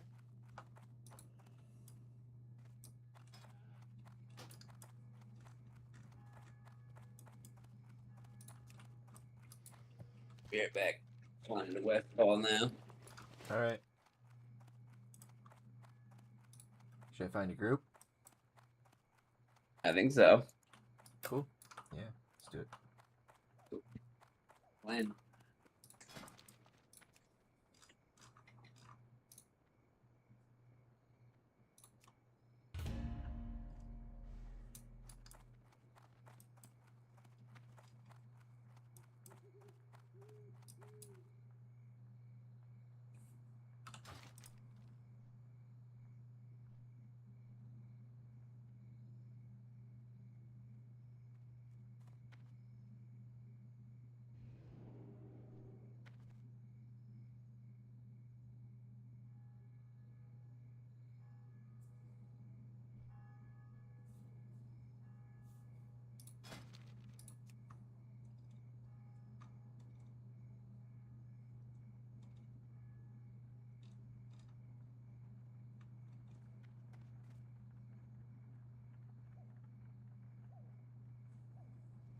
Nobody wants to take it, huh?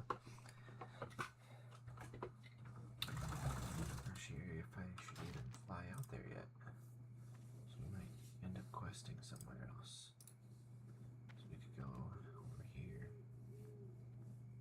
That could be nice. Doing the Ashen Vale.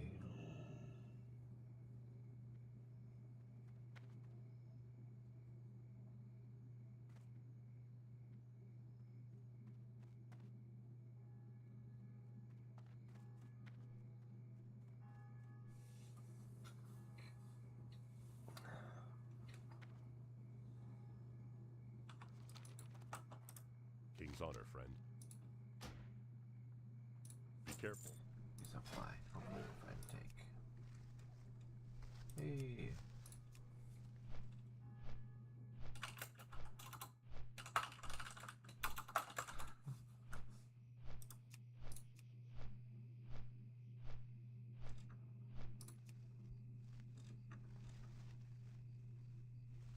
Alright.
It's too far away.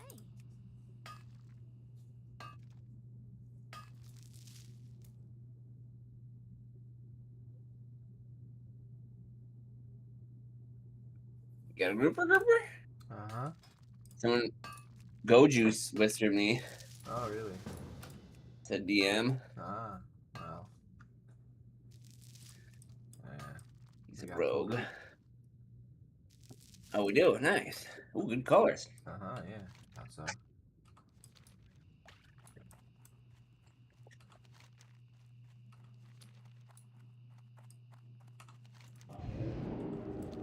Bruise weed. I can't get the weed until I'm 100. Yep. Where are you at now? I'm in Westfall. No, I mean, what is your skill? You need 100. You're at like. Oh, 90. I'm at 86 on my herbs. Yeah, 86er. Yep, 86er. Got an 86 his ass. Uh-huh. Does that mean like eject someone from the club or something? Yeah, probably. Something like that. Or maybe something, maybe 86 was killing someone. Could be. Know. I guess I guess it sounds like a code. It sounds familiar, but I don't know what it means. Yeah. 86.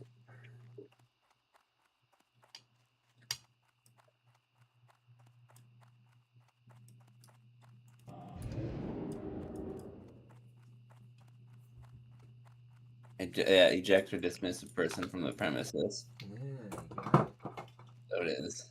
It's a thing. Uh-huh. That's still a recharge. Can you skin the flesh rippers here? No. The birds? Yeah. No, you can't skin those.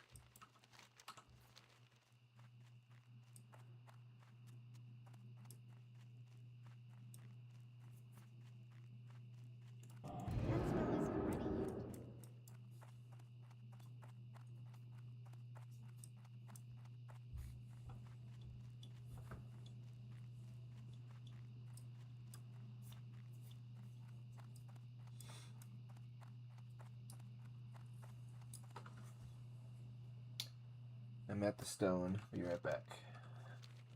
Cool.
I keep forgetting my first job as a mage when I log in. What's that? You don't know? I'll make water for Gotta 20 minutes pile or of not 20 water. minutes for. Yep. Yep. A ton of water. Mm-hmm.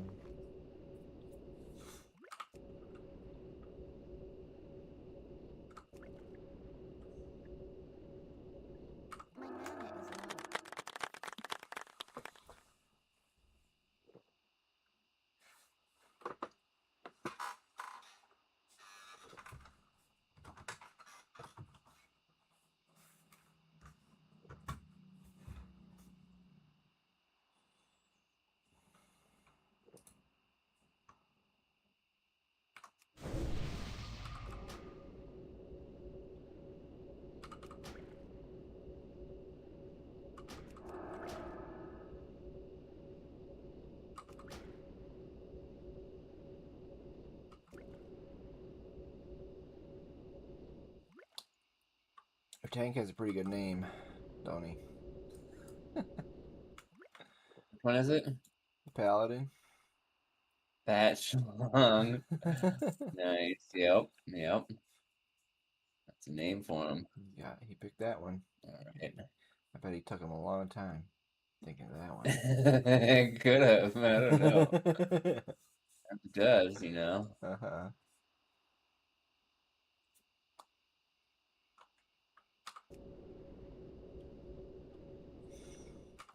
Everybody in this group drinks water, kinda. Maybe the druid might not really, but I bet he still wants some. Yeah, I'm gonna appreciate 2 stacks, you know. Yeah. If possible.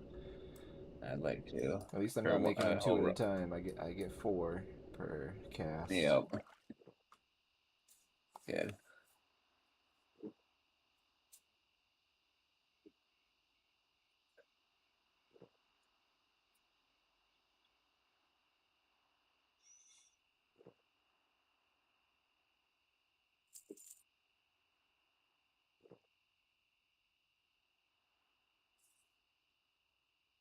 Oh, what? Did someone leave? Oh. Yeah, the druid did, huh? Well, that's easy to replace. I'm just out here. Kind of want the paladin for the colors, but he's only 16. It's a little bit low. But he's the best. We already have a paladin. paladin. I mean, the shaman. He's a blue shaman. Oh, okay. Oh, yeah. But there's a lock option that's also 16. And a DPS no, don't get the lock. priest. But DPS priest. He'll roll on our cloth. I'd get the shaman, I guess, if you're stuck between a shaman and a lock, both 16. I think we got high enough rest of the group that a 16 shaman will be great. Huh? I think the rest of the group is you know. Okay, enough. sure. 16 shaman. Yep. Is the one. Okay. Hey, grab that shaman. Grab him by the horns. Do they have horns? I don't know. Yep, I think so.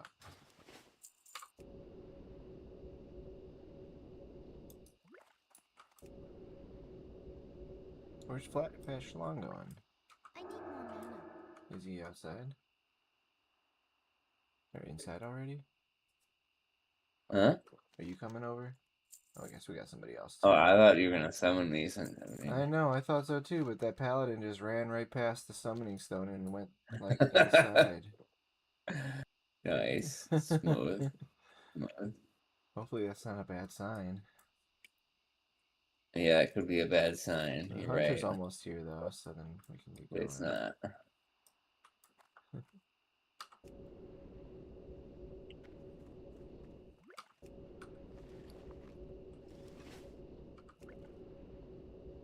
Got my skinning to 85. Got a couple levels since been over here. Nice. Yeah, thanks.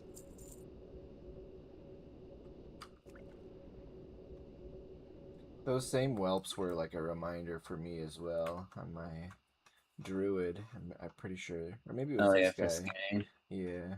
Oh, someone else got this loot. I'm too close now. I gotta run the opposite way. Looks like you guys are all about to summon me, right? Everyone's almost here. Just by running. Yeah, we'll summon you. Somebody better. Oh, wait, what? Are they going in? No. Wait, what? I thought he was right there. Oh, yeah, there he is.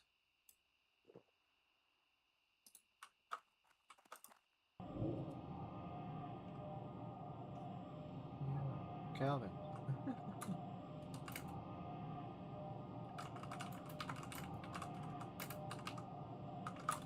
I guess I'll just run over there.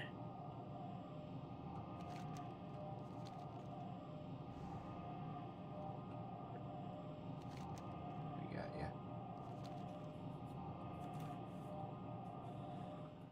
Yay. Yay.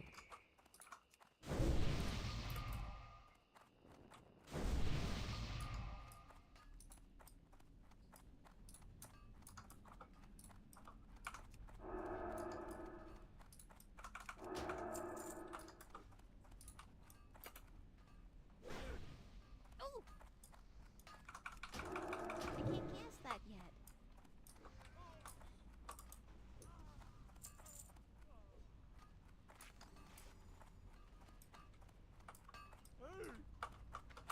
shit, got one.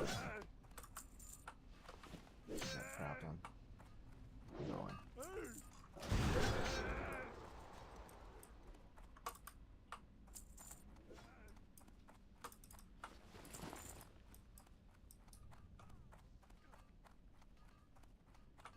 I'm just beelining it. We caught up to the paladin now.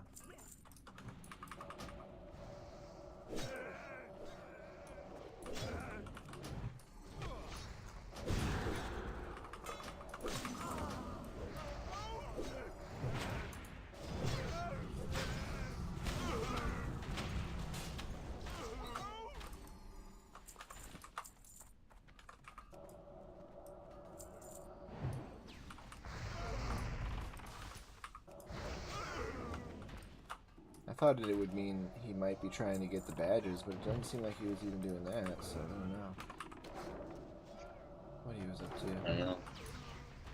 Or like the rest of the group kind of did that same thing when they got here. The hunter did stop, but I think the shaman threw right in too.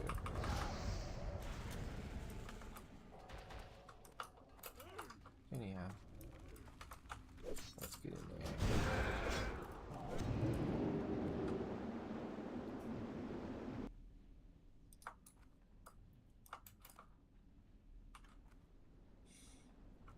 Side boss.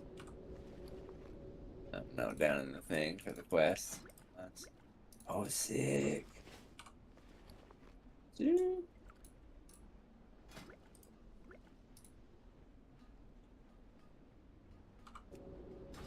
And get well fed here.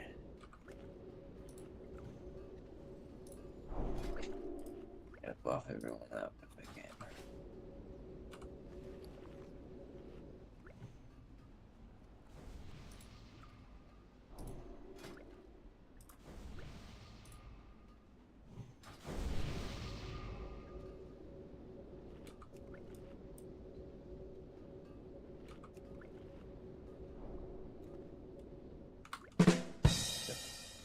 Here we go.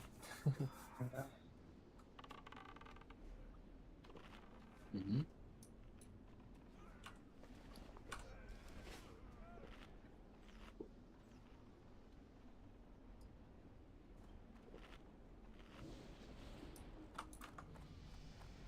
Oh, he leveled up already. The hunter, I think. Unless that was his pet. Leveling up.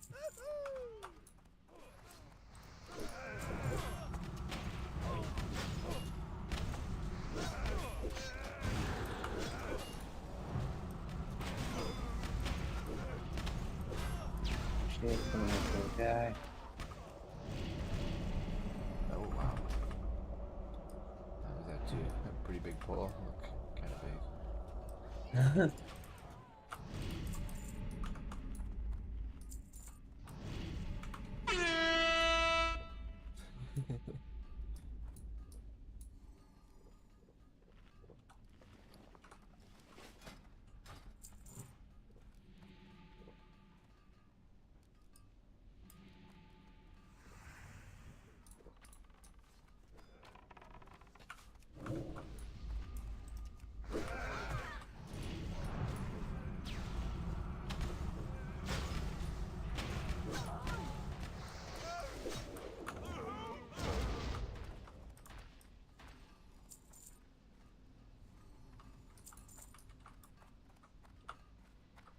Where's he going? What's that guy doing? He got turned around? You got a little confused. I'm not sure.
Van Cleef pay big for your heads.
Troll coming in behind us.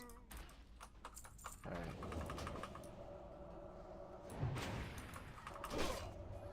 That was that paladin. The paladin didn't notice. I thought he said the shaman was tank. I thought the paladin was. I know, but he was, but he got mad that the hunter was taking threat. I think. I mean, that's my guess. That's my interpretation. And so he said the shaman can tank. If he's gonna be taking so much threat. And then,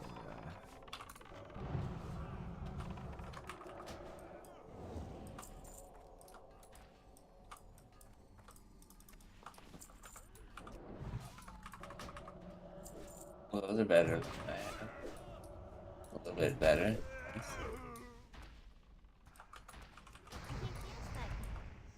nice. That's cool. Congrats. Oh, I guess I didn't even really look at the stats on that. I don't know why. There's one more spirit and 2 more damage than my other ones. A little more. Very nice. No, pretty good. I've just got 3 and 3 spirit. So I think that kind of might have been an upgrade, but we got it. That's all good.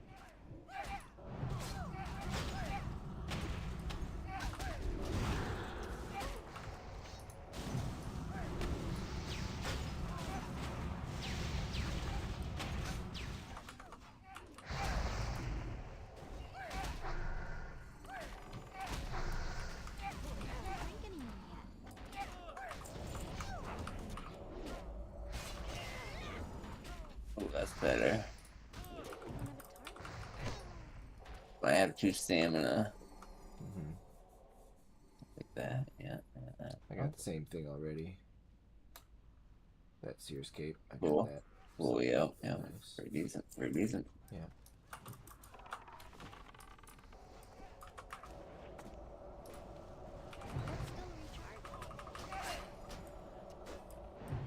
Oh, I'm gonna pull up because I have no mana. Oh, yo, no. Why'd you do that, mister? I think it'll be okay. As long as you don't get any ads. Perfect. The pet can take There we go, yeah, put it back. Yeah, back.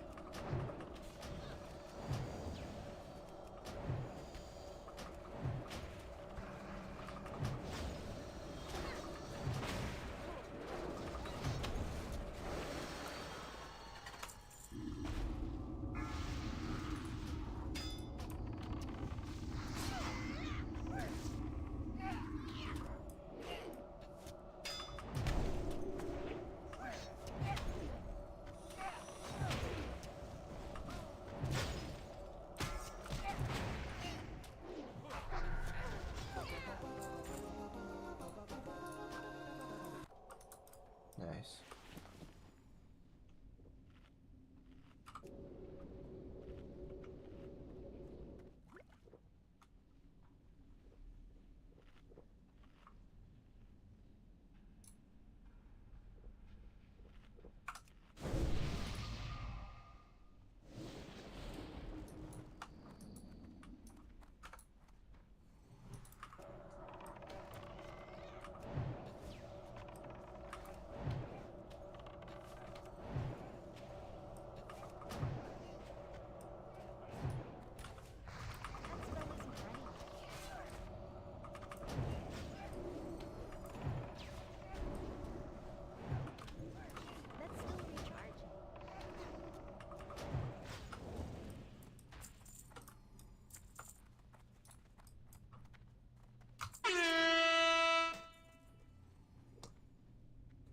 Maybe I should be changing that binding someday. Maybe.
Yep. Yep, I'm doing it too. You have the same binding for drinking? Controlled tilled? Yeah. Yep. Nice. Yep.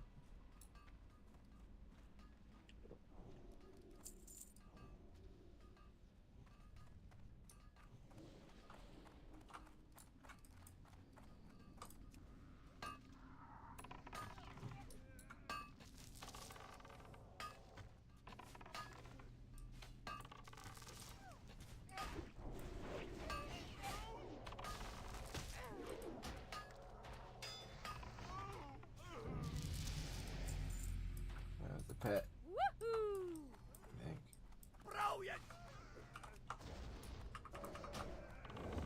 Pet leveled up? Yep. Nice. Oh, boy, line of sight here. Good big heal on here.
Check out that noise.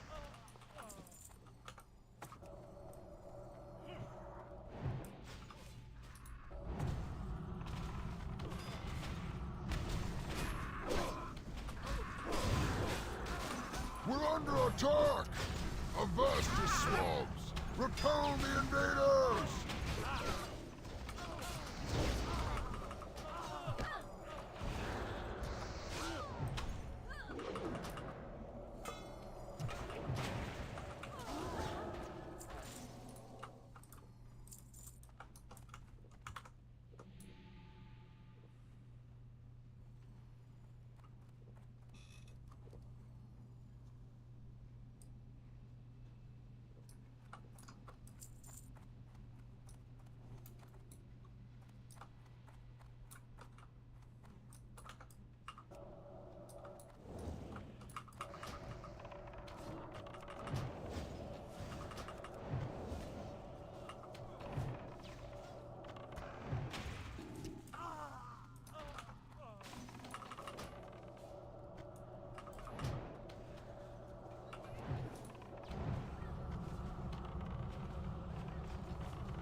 Which one was that? The shaman or the paladin? I think the shaman, right? My mentality here.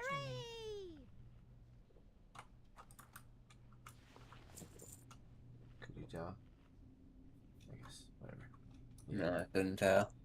It was the paladin, I'm pretty sure. He was 16 when he came in, that's right. So it's him.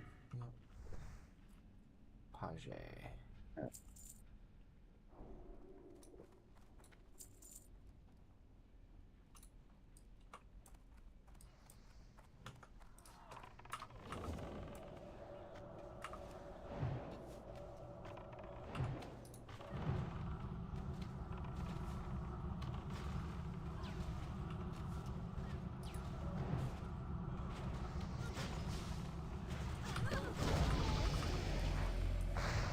Someone else's level? I guess.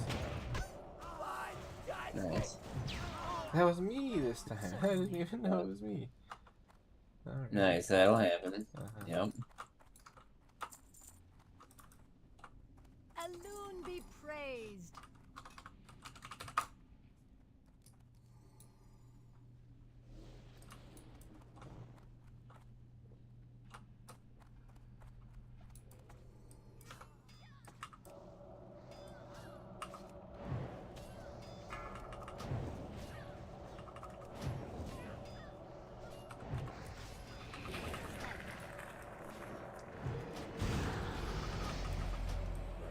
Paladin, I think.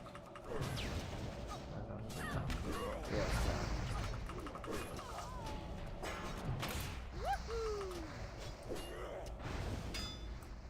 You landlubbers are tougher than I thought.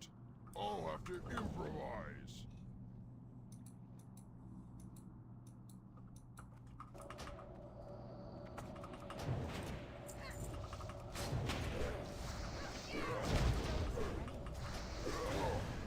Now you're making me angry.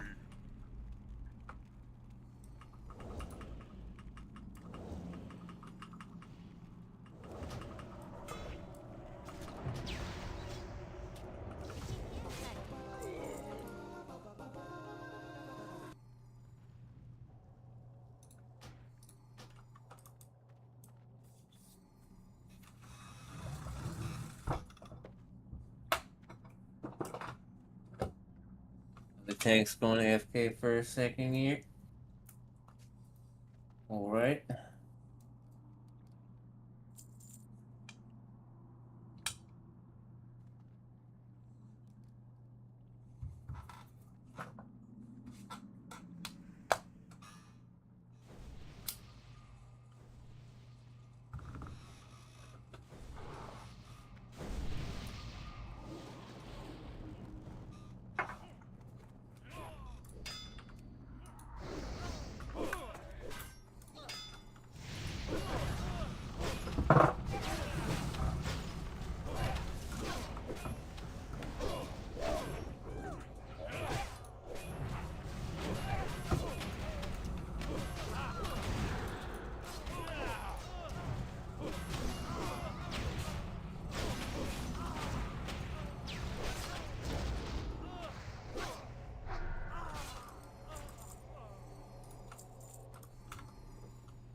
Oh boy.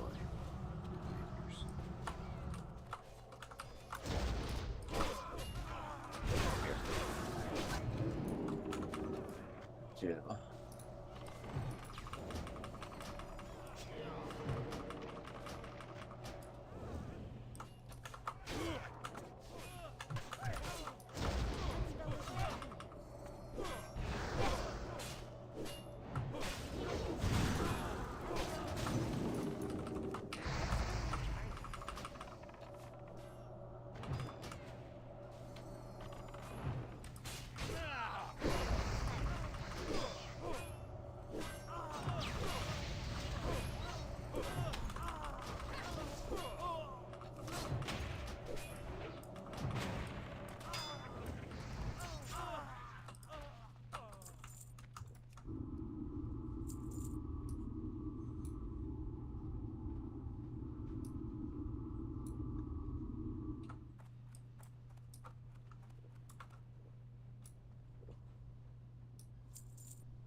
Oh, can you give me intellect?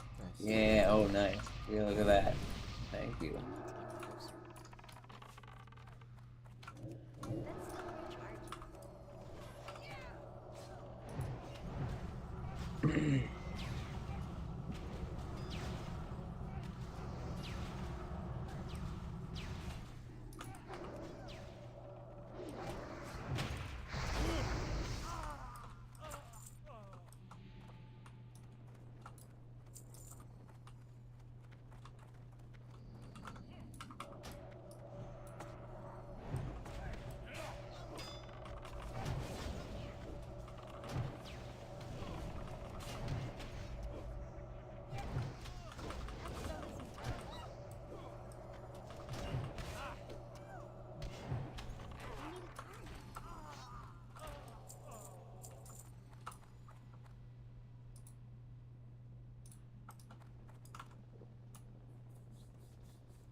Watch out, dudes. That was my bad. I thought he ran up there. It's coming. We have to jump on the thing. Why? We got the whole thing coming. Jump on the wheel. Oh, do we? Get on this wheel. If you can kill this, we're trying to kill this first, or I am. We gotta get on the wheel. Oh no. Wheelie. Pop wheelie. Stuff, bro. Stuff. We still got a res. I need to get the wheel fast enough. Dang. I was saying. I did that? Well, no. Or, yeah, somebody pulled the boss from the... Because he patrols around the top, and you get too close when he's up there at that corner. You can pull the whole thing. He'll bring the whole... That was probably me. Might have been you. Yeah. But we got a reser. So we're okay. I think. Uh-huh. Oops. Okay, good. I think that was me.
range. Oh, my bad. Okay, okay, I got you. Alright.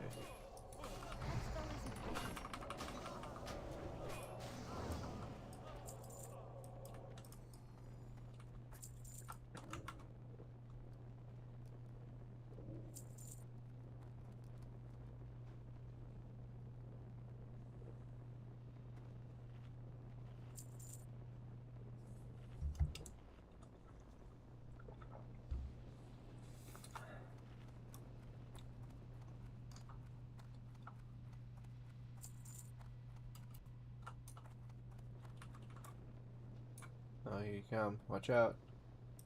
I guess it doesn't matter anymore. What? No, you didn't. She almost did. Kind of looked like you were gonna. Oh, jeez. Yep.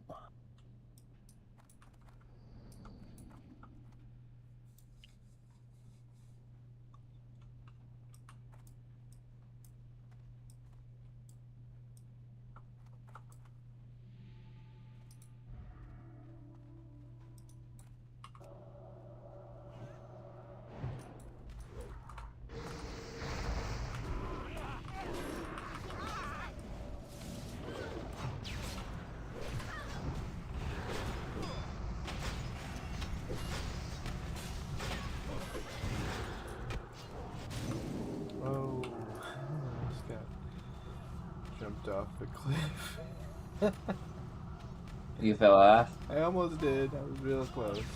Oh, dang. Yeah. I blinked away, and then I was right at the edge of the thing.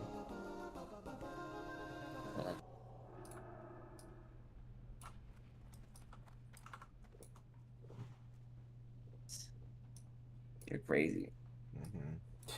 I know. What was I thinking?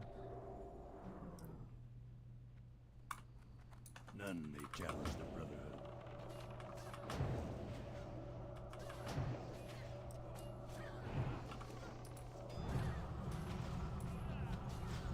Lapdogs, all of you.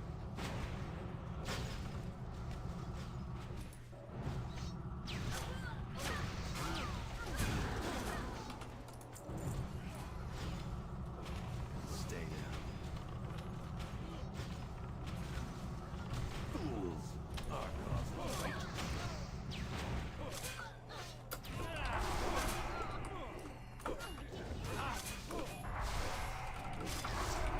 Ooh! Going down. Oh no, it was great. The paladin. Damage as much as I can. Alright. Oof, da. Yeah, maybe I should cool it a little bit. Huh? Maybe I should cool it on the AoE. No, that was good. No, that's fine. We all live. We live though, yeah. I was ready to die. You get pretty close though. That Yeah. is true.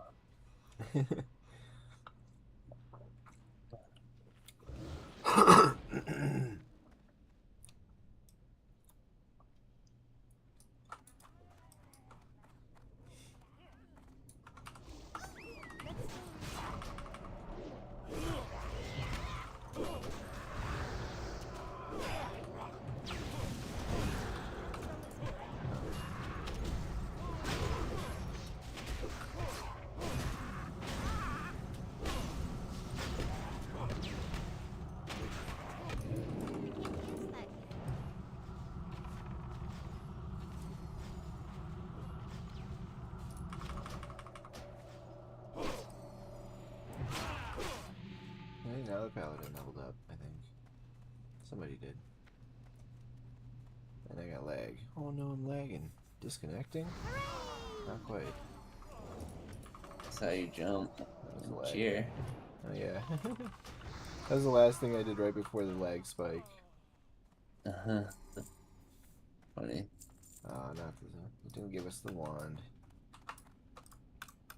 Yes. Hail to the night. Woohoo!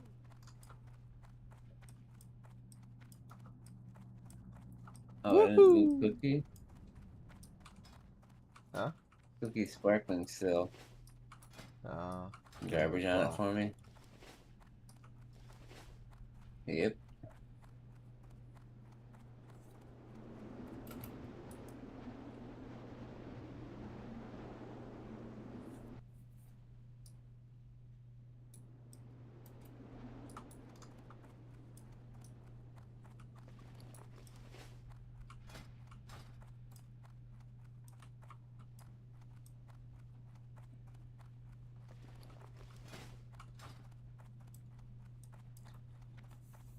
You got a couple greens. That's cool.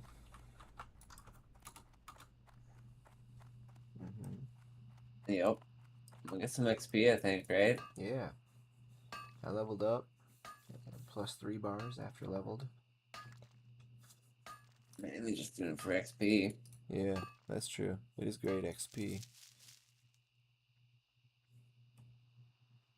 Types that represent the original. Nice, found a node.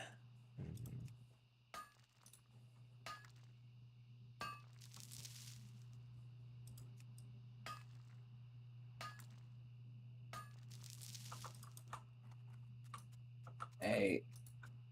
Hey. I think I need to restart my This guy's latency's going shenanigans. crazy.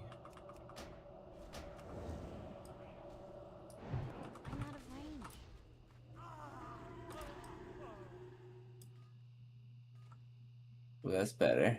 That's Or fine. no. Oh, it's got 1 armor, extra armor on there for me. Yeah, I'm gonna keep what I got. Alright. Copper there for me. Cool.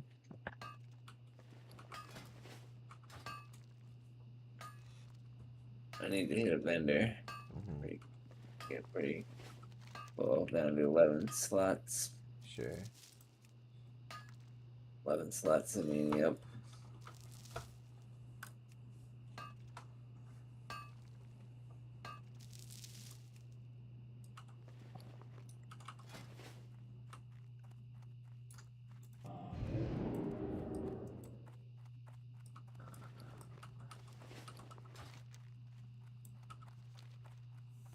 Were you thinking of running another one of those? Just keep doing that for XP? Or, were you thinking of questing? Well, yeah, what's the best XP right now? Questing is pretty good, I think, but dungeons I feel like probably questing a is little pretty better. dang good. But if you get on a roll and you do a good If you get the right combo of them. Yeah. But dungeon is more consistent, you know. In a way, but not really always if you don't find a tank. Yeah. If you had a perma group anyway, you know. Yeah. We can look for one since we're here. Well, there's a group that only needs 1 deeps. There's no other tank looking right now.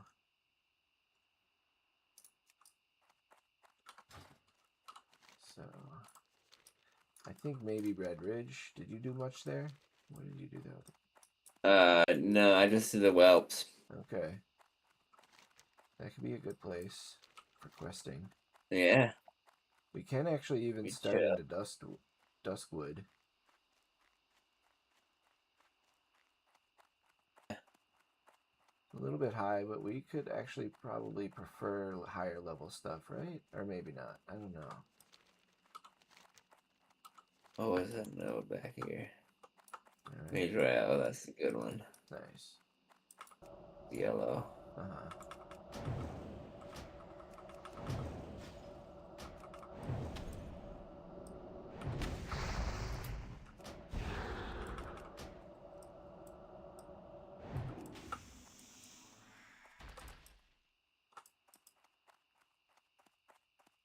Ooh, I'll need that. It's fine. You killing some stuff I can skin over there? It was a that Dust Devil. Yeah. Might kill some of these pigs on the way through. Oh yeah, you got skinning you need to do. I can help you with that. Yeah, level up my scanning.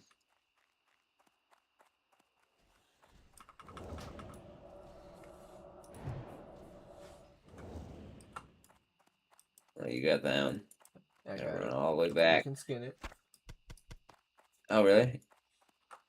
Yep. Oh, Do you wait. have skinny on that guy? Oh, I do. Yeah, now I gotta start doing that because I'm not my hunter anymore. Ha, okay. Next time. Yeah. Yep.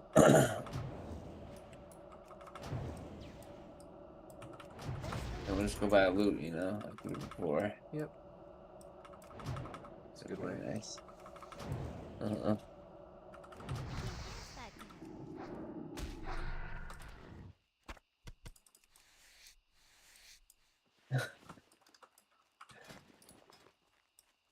I'm at 126 out of 150. It's at 88 on this scanner.